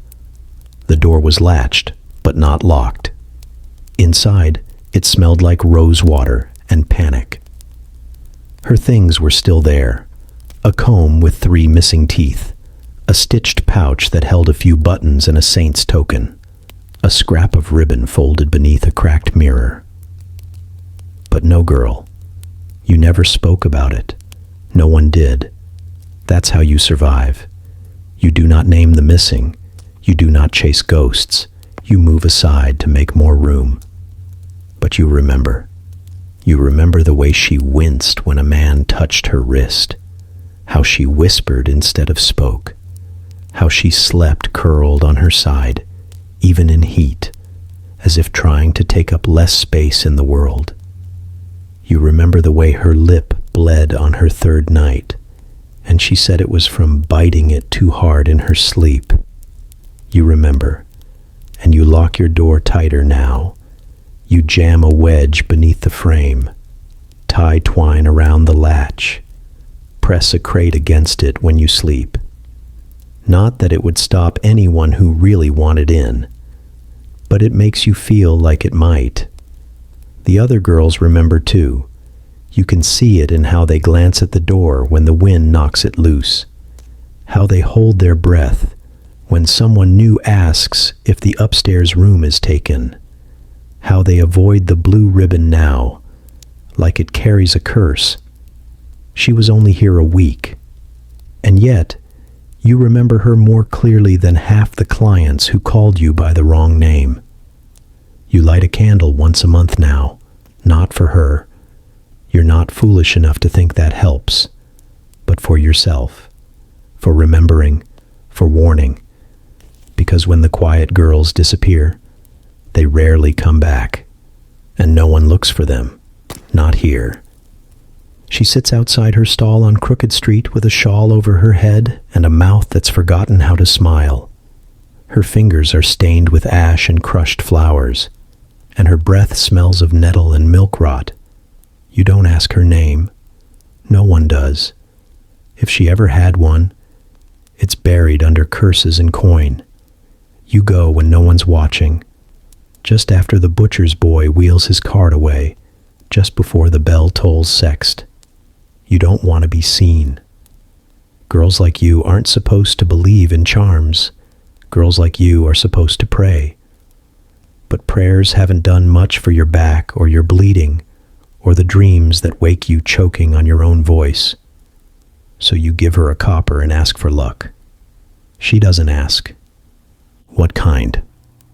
Just holds your palm in hers like it's something to be read, not used. Her thumb brushes a callus near your finger's base. She nods once, then reaches under her cloak and pulls out a little bundle of cloth. Torn blue linen tied with red thread, smudged with wax. It doesn't look like much. That's how you know it's real. She presses it into your hand and closes your fingers around it. For luck, she says. For men who don't bruise. For dreams that don't scream. You nod, but don't speak. You're afraid if you open your mouth, everything you've been holding in will tumble out. So you just turn away, tucking the charm into your bodice like it's a secret you were born with. That night, you keep it under your pillow. You don't pray. You don't whisper over it. You just lie still, eyes wide, waiting to see if it works. No one knocks. You fall asleep before the candle dies, and when you dream, it's quiet. Not peace, not joy, just silence. In the morning, you check to make sure the charm is still there. It is. A little warmer from your skin, the thread looser, but whole. You don't tell anyone. You just press your fingers to it now and then, like checking if you're still real. The next client doesn't grab your hair. The one after that pays double without needing to be told. It's not magic exactly, but it's enough to make you believe. You go back a week later and ask for another. Not for luck. This time for safety. She eyes you without blinking, then pulls a pouch of dried herbs from beneath her stall. The smell stings your nose. Lavender and bitter root. Boil it, she says. Drink half. Leave the rest at your door. You ask what it does. She shrugs. Sometimes it keeps men away. Sometimes it brings the right one close. You smile a little at that. She doesn't return it. Just takes your coin and turns away like the deal is done. That night you follow her instructions. You boil the herbs in a tin pot and drink them, even though they taste like ash and riverweed. You pour the rest at your doorstep, watching the liquid soak into the dirt, dark and slow. The next morning, there's no client waiting, no knock, no barkeep with his usual smirk. You're not sure if that's magic, or if it's just chance, or if, maybe, the charm just reminded you to walk with your chin higher, your eyes colder, your steps louder. Either way, you'll take it. You keep the first charm on a string around your neck now, tucked beneath your shift, where no one sees. You rub it between your fingers before opening the door, before climbing into bed, before pretending to want what's never really offered. It's not protection, not exactly, but it feels like armor, and sometimes that's enough. The hearth's dead again. Just cold stone and the ghost of smoke. You breathe into your palms, rub them together until the skin squeaks. The draft under the door bites your ankles, snakes up your legs, settles in the hollow of your spine like something alive. The candle on the crate flickers like it might quit too, but you cup your hands around it and beg it to hold. Winter is cruel to everyone, but it has a special kind of hatred for girls like you. Work slows. Men drink more and pay less. Some can't stand to pull off their coats long enough to touch you, let alone lie down beside you. They mutter excuses. Say the roads are bad. Say their wives are sick. Say they'll come back after Candlemas. Some do, most don't. The ones who do come are colder than the stones. Their fingers stiff, breath sharp with cider gone sour. They expect you to be warm. They always do. As if you're not made of the same shivering bone and skin as them. As if your blood flows thicker because they paid 2 coppers for your time. You warm your hands over the candle until your knuckles glow red, then press them to your chest, your thighs, anywhere the ache is deepest. It doesn't help much, but it's ritual now. A small comfort in a world that's never promised you more than ash and coin. Tonight's client smells like horse sweat and snow. He stomps into the room like a storm, shaking flakes from his shoulders, muttering about frostbite and frozen carts.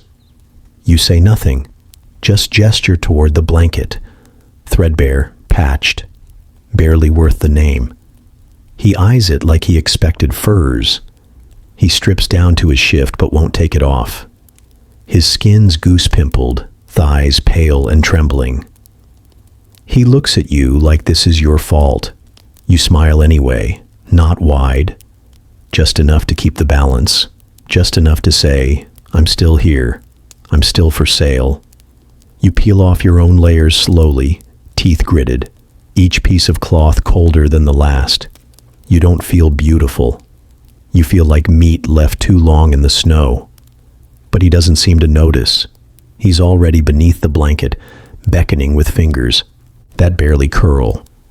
You slide in beside him, and he pulls you close too fast, like he thinks that'll melt the cold between you. It doesn't. His skin is damp. Yours is dry. He groans when your feet brush his, curses when he touches your thigh and feels the chill. He doesn't last long. They never do in winter. The cold steals even that from them. He pants and trembles and tells you he needed this, like it was medicine, like you're a cure. You nod. You've heard worse.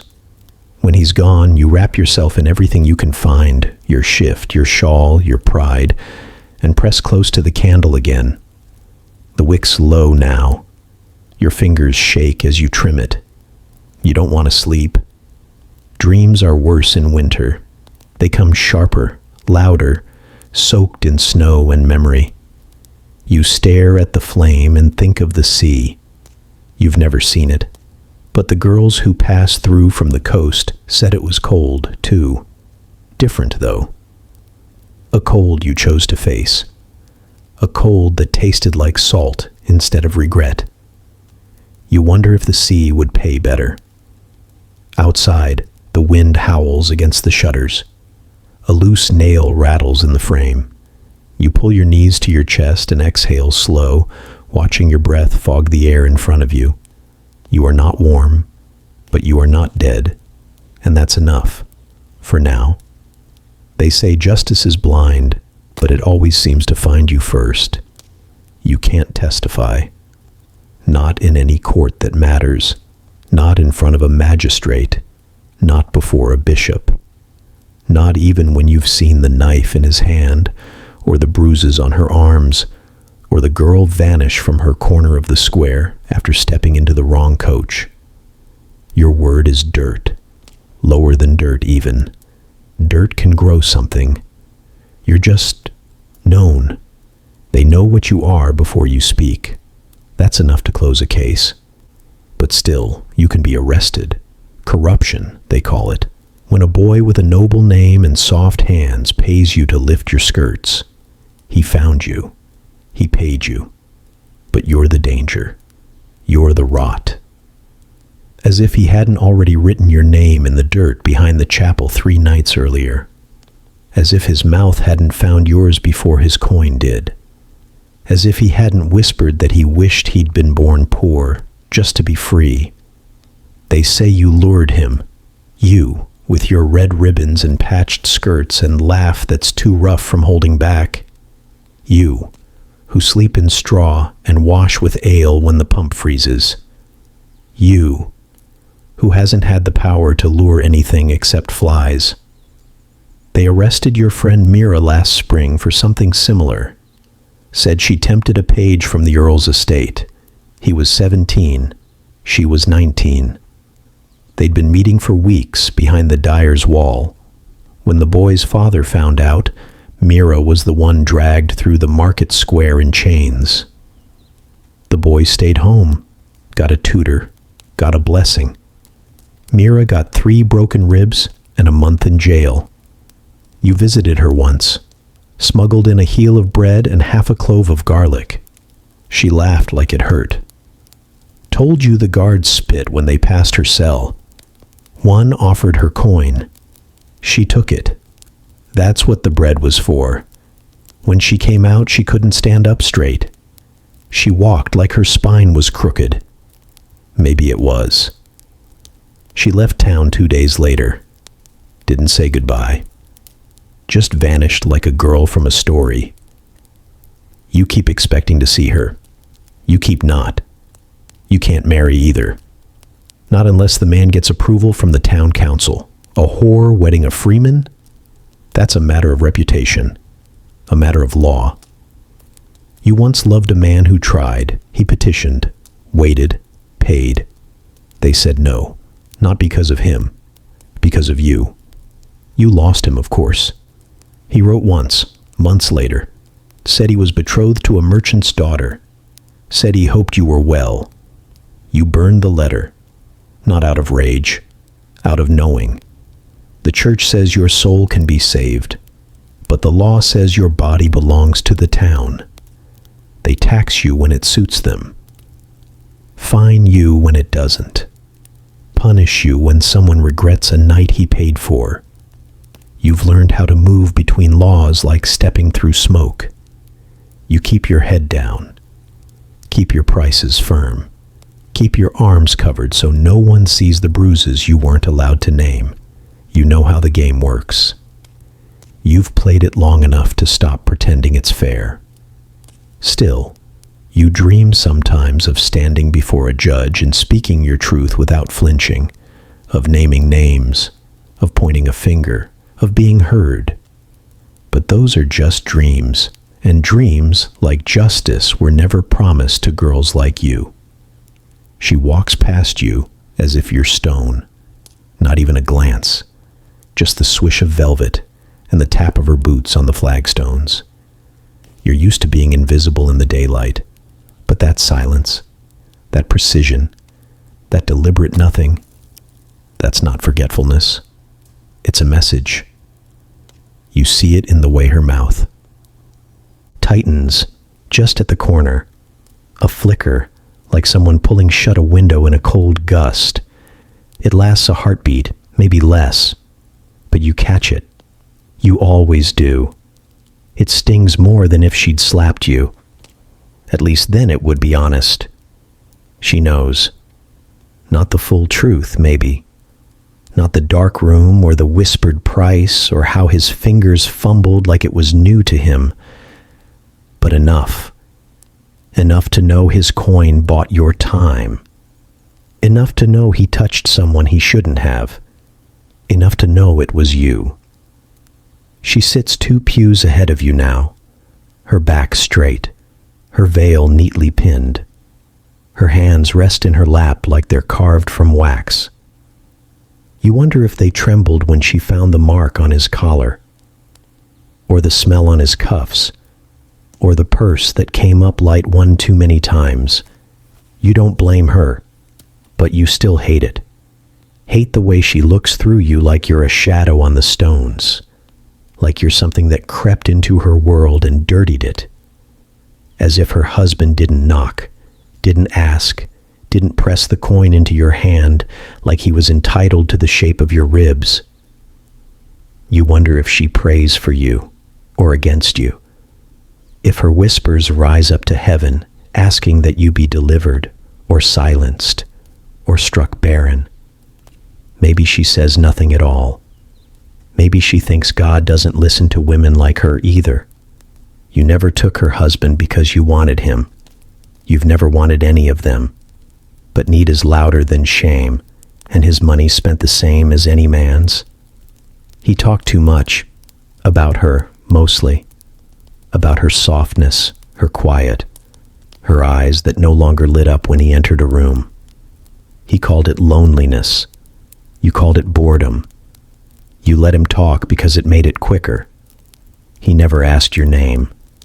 She never says yours either. She wouldn't know it, even if someone told her. You're just that one. The one with the red ribbon. The one who walks near the butcher's stall. The one who never meets her gaze in the square.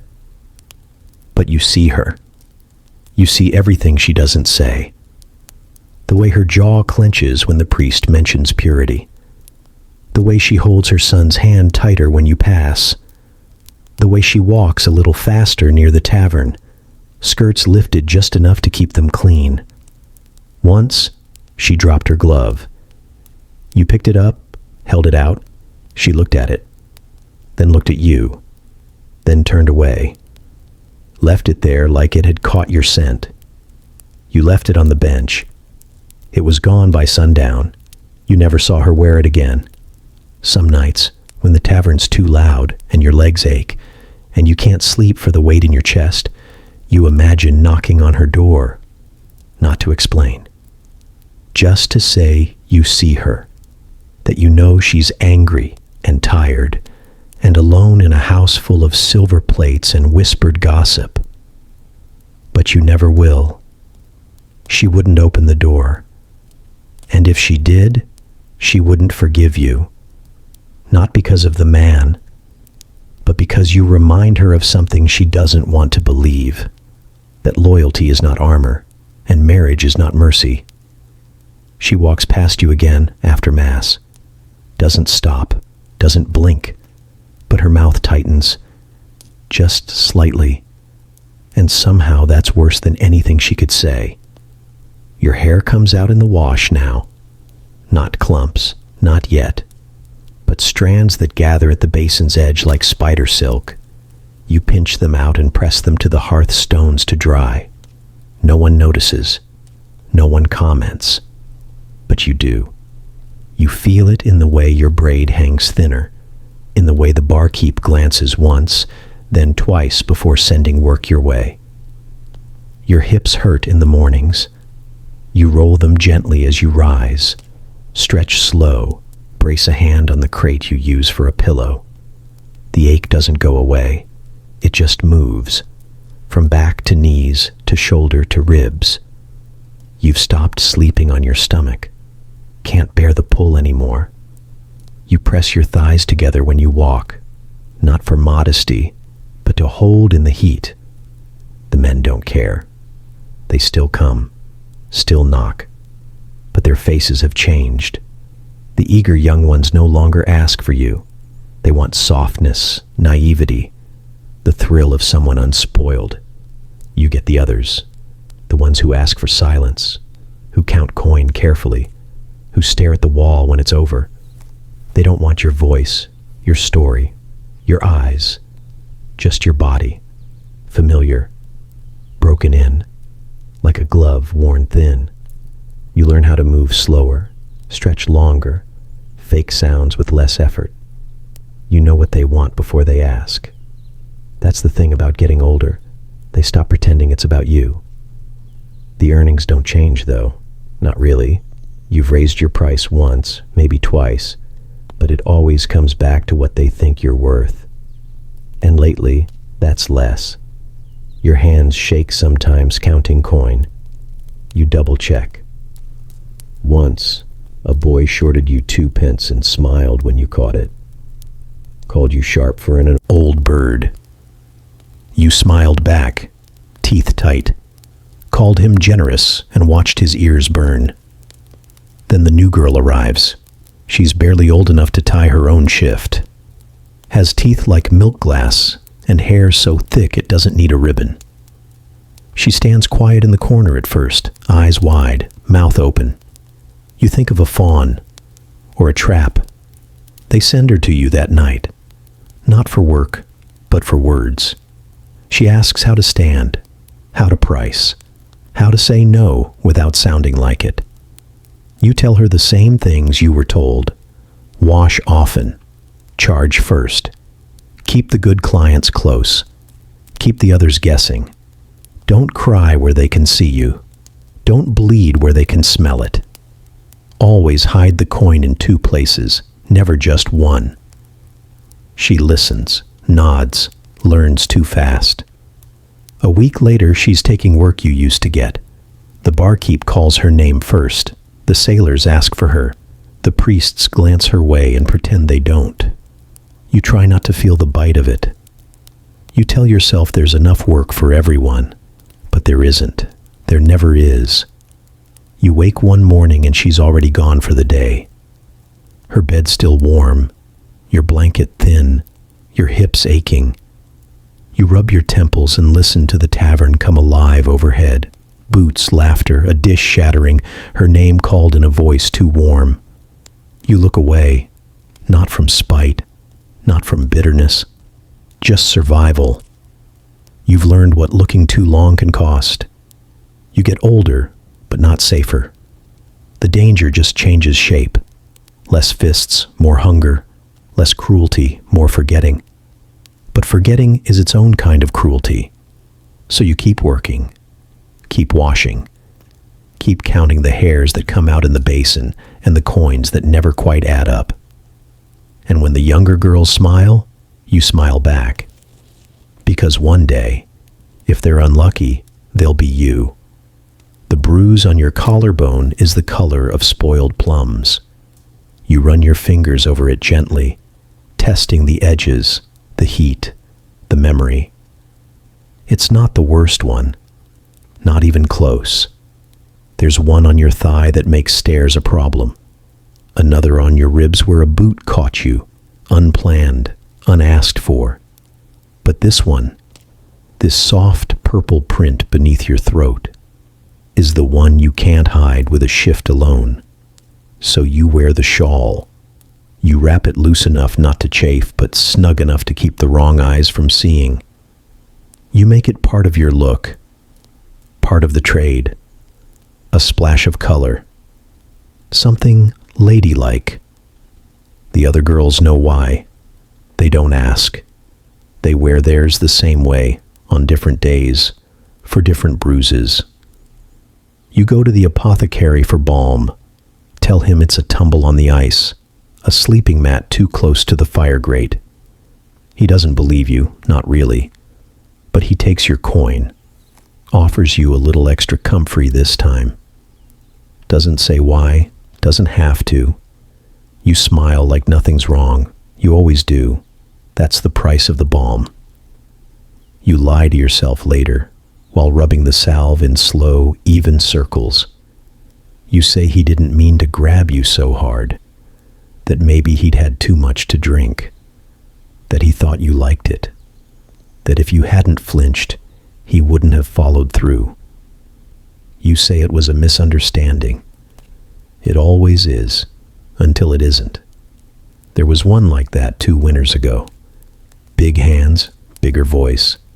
Laughed until he didn't. Said he'd pay extra if you begged. You did. Then he didn't pay at all. Said you weren't worth it afterward. That your eyes looked wrong.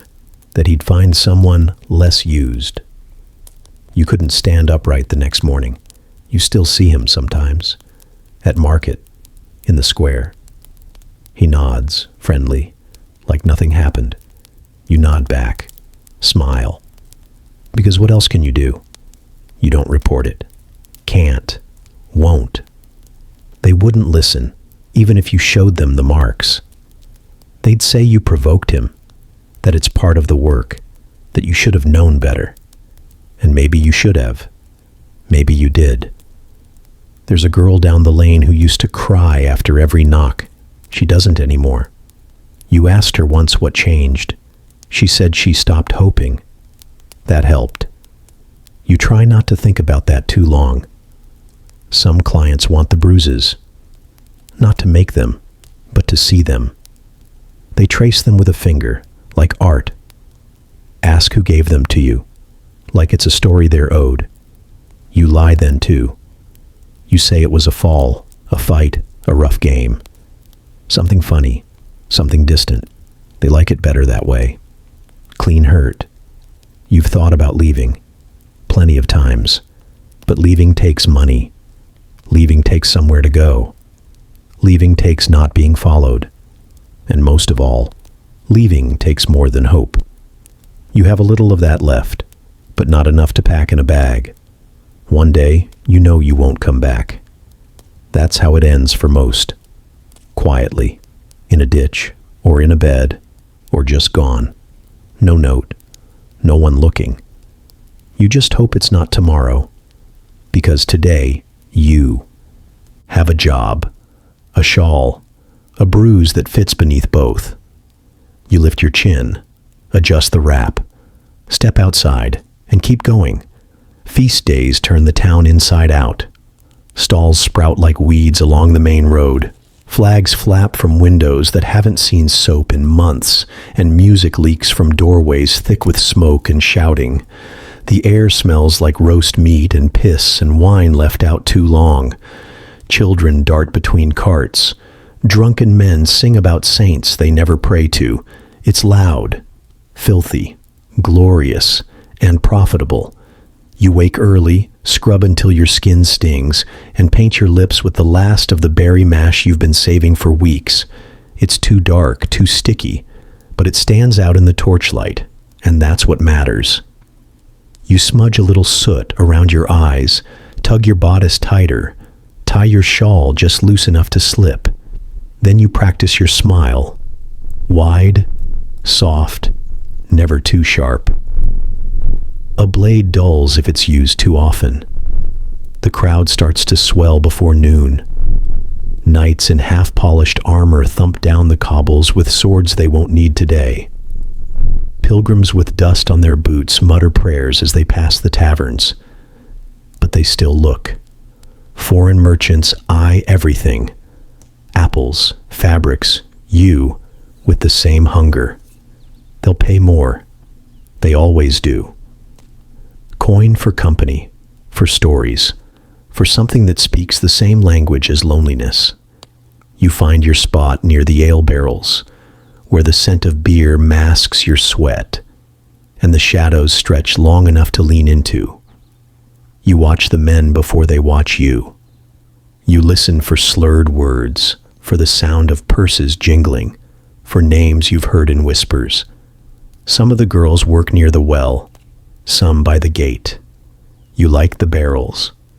Easier to slip behind if a hand goes too fast, too far.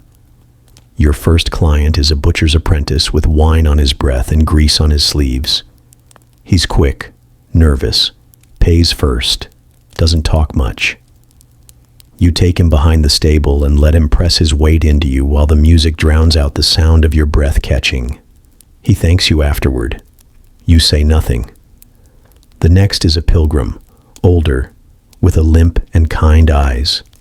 He doesn't touch you, just wants to sit close, hold your hand, tell you about a daughter he lost. He leaves 2 coins. You give him a squeeze on the shoulder. He almost cries. Then comes the knight, not the kind who fights, the kind who boasts, whose belt is too tight and whose gaze lingers too long. He smells of spiced wine and arrogance. You don't like him, but his coin is heavy. He wants you to laugh, wants you to call him brave, wants you to act surprised when he tells you his title. So you laugh. You call him my lord. You act, and you get paid.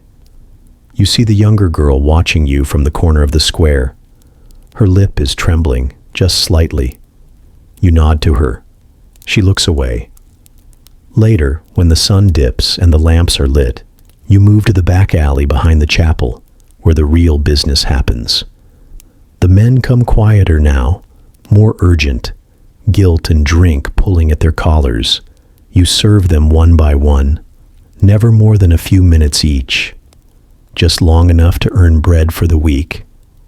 Maybe soap, maybe not. By the time the bells ring for final prayers, your smile is gone. You wipe your mouth with your sleeve, count your coin with cold fingers, and lean against the stone wall until your knees stop shaking. Feast days mean survival. You don't celebrate them. You work them. He stumbles into the room before you can finish hiding the coin from your last client. His boots hit the floor hard, his breath already thick with sour ale and something sweeter that coats your throat just smelling it. You know the kind. Shoulders too broad for his coat, hands that hang too loose at his sides, a mouth that hasn't smiled right in years. He doesn't ask, just drops a few coins on the crate and says, "You'll do." You look at the coins. Silver, yes, but not enough to make this worth it. Not tonight, not with him. "No," you say, soft at first, like maybe he'll hear the edge beneath it. "Not tonight." He pauses, half out of his coat, as if confused, as if you'd just spoken in a language no one ever taught him. Then he laughs. It's not loud, it's worse than loud. It's quiet and certain, like you're the joke and he's known the punchline since birth. "Don't play games," he says, reaching for your wrist. You pull back, not fast, just enough to make it clear. "I said no." It hangs in the air between you. For a moment, he just blinks. The candle throws his shadow across the wall, stretching it tall, monstrous. Then he moves, fast. You don't see the fist, just feel the crack of bone against your cheek. Your head snaps to the side. Your ear rings. You taste copper before you see it. You fall to one knee, press your palm to the floor to keep from collapsing completely. You don't cry. Not yet, not ever, if you can help it. He looms above you, hands clenched, breath coming hard. "You think you're better than me?" He spits. You look up, lip split, jaw throbbing, blood tracing a line from your chin to your collar. "Yes," you say. He raises his fist again. You flinch, but you don't move. You don't beg. You just stare at him and say it again. "No." He hesitates, just long enough for the wind outside to howl through the cracks in the shutter. Just long enough for the door behind him to creak. Not open, just creak. Maybe he hears it, maybe he doesn't. But something in his posture changes. He lowers his hand. Not because he's done, because he's done being watched. The bravest ones always are. He turns, mutters something you don't catch, and kicks the coins back off the crate with a sneer. One rolls under the cot, another lands near your foot. Then he leaves. The door doesn't slam, it just shuts, quietly, like it knows the damage is already done. You sit there a long time. The blood from your lip dries in a crust along your chin. Your cheek pulses. Your ribs ache from bracing.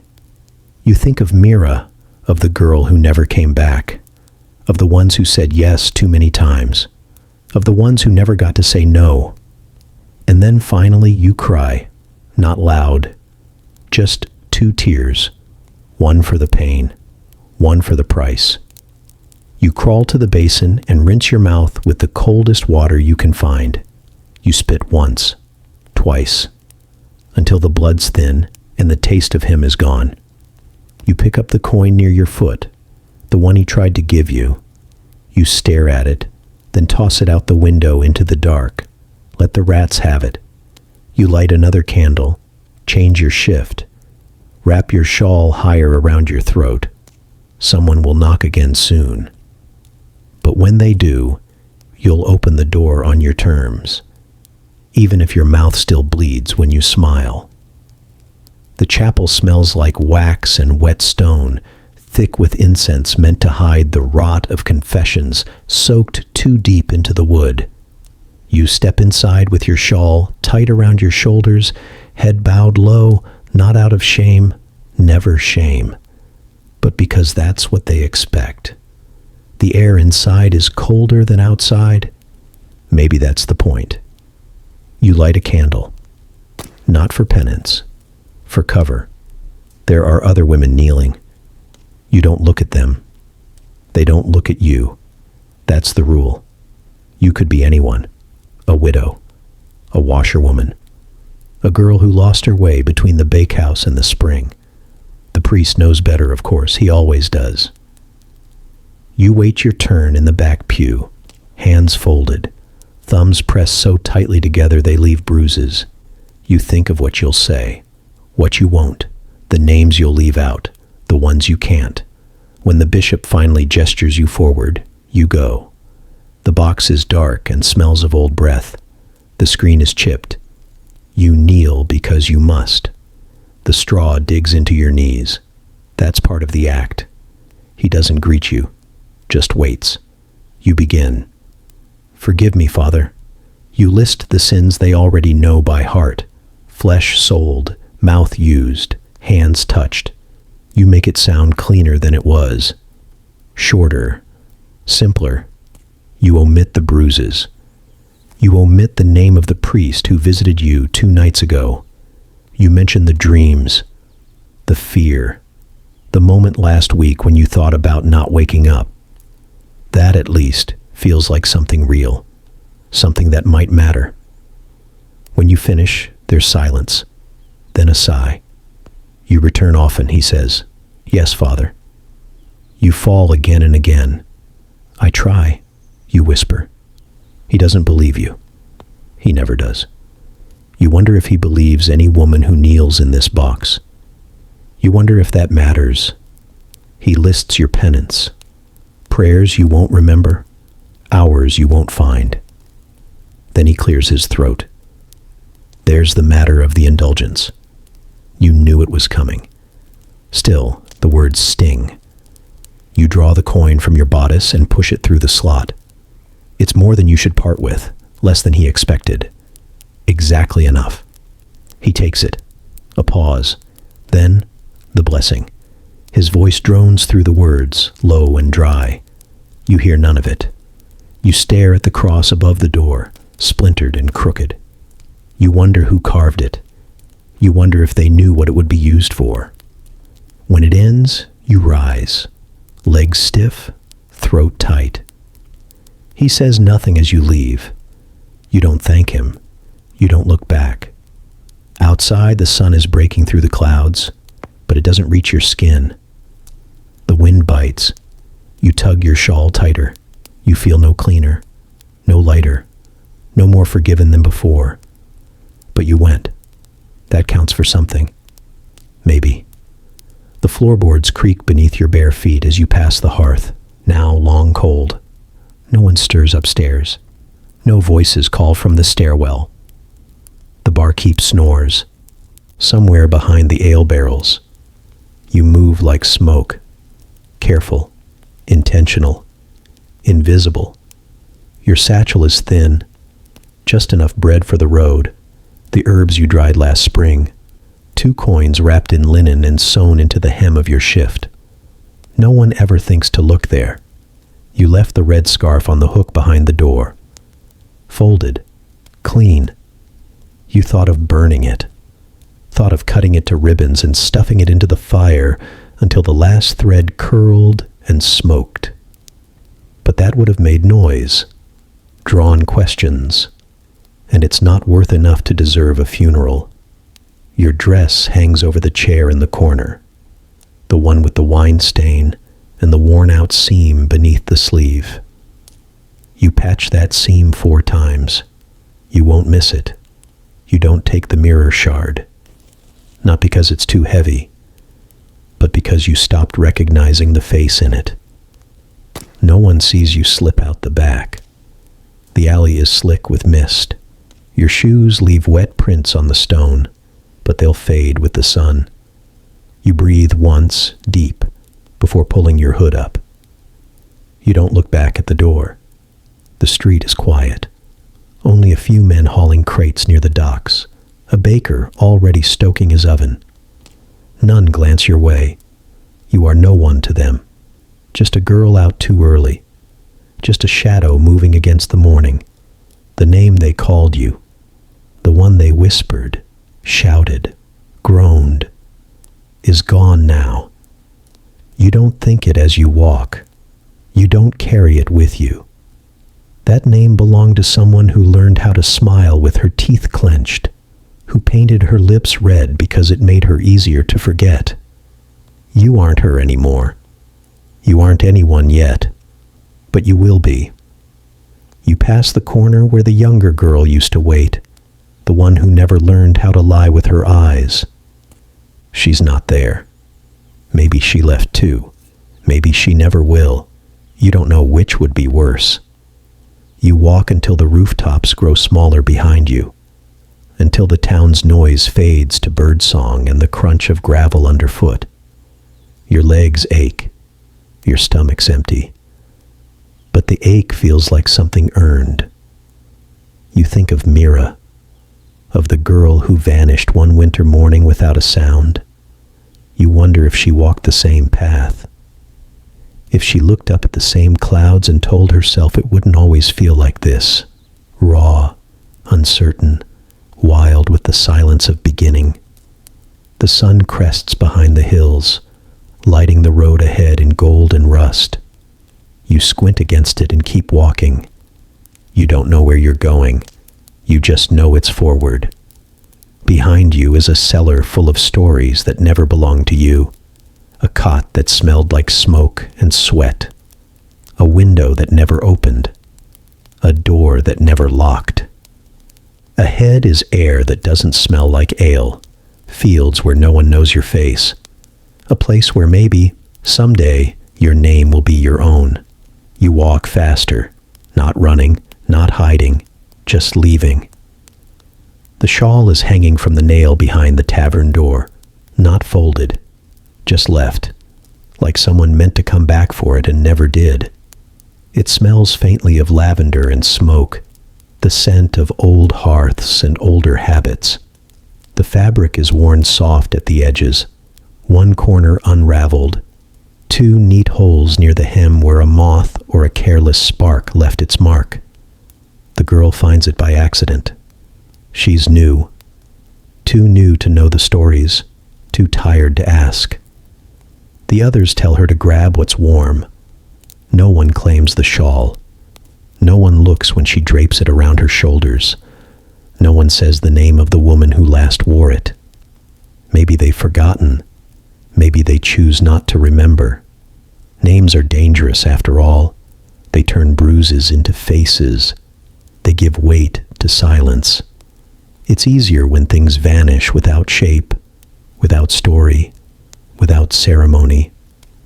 The girl doesn't ask where the shawl came from. She pulls it tighter as she steps out into the alley, breath fogging in the morning air. The cloth clings to her arms. The holes catch the light.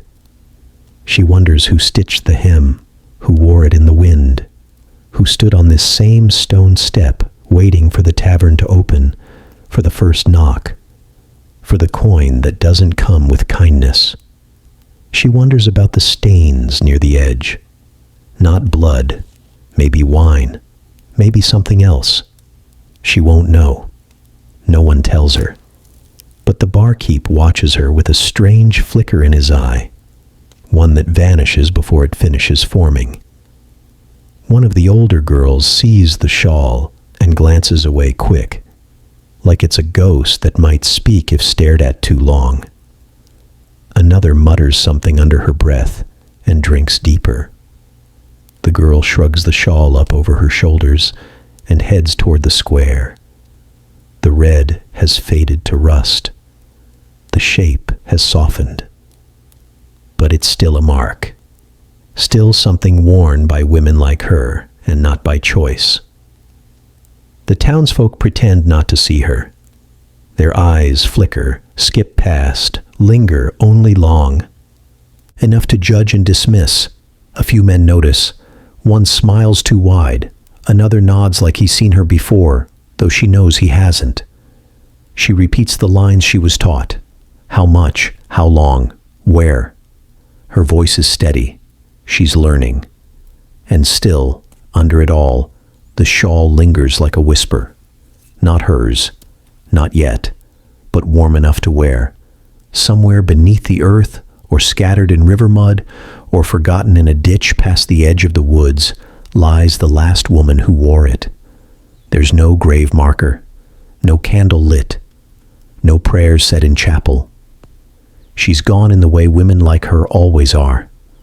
Without record, without relic, without rights. But the shawl remains. And in that small way, so does she. The girl does not know the name, but she wears the threadbare cloth like armor and starts her day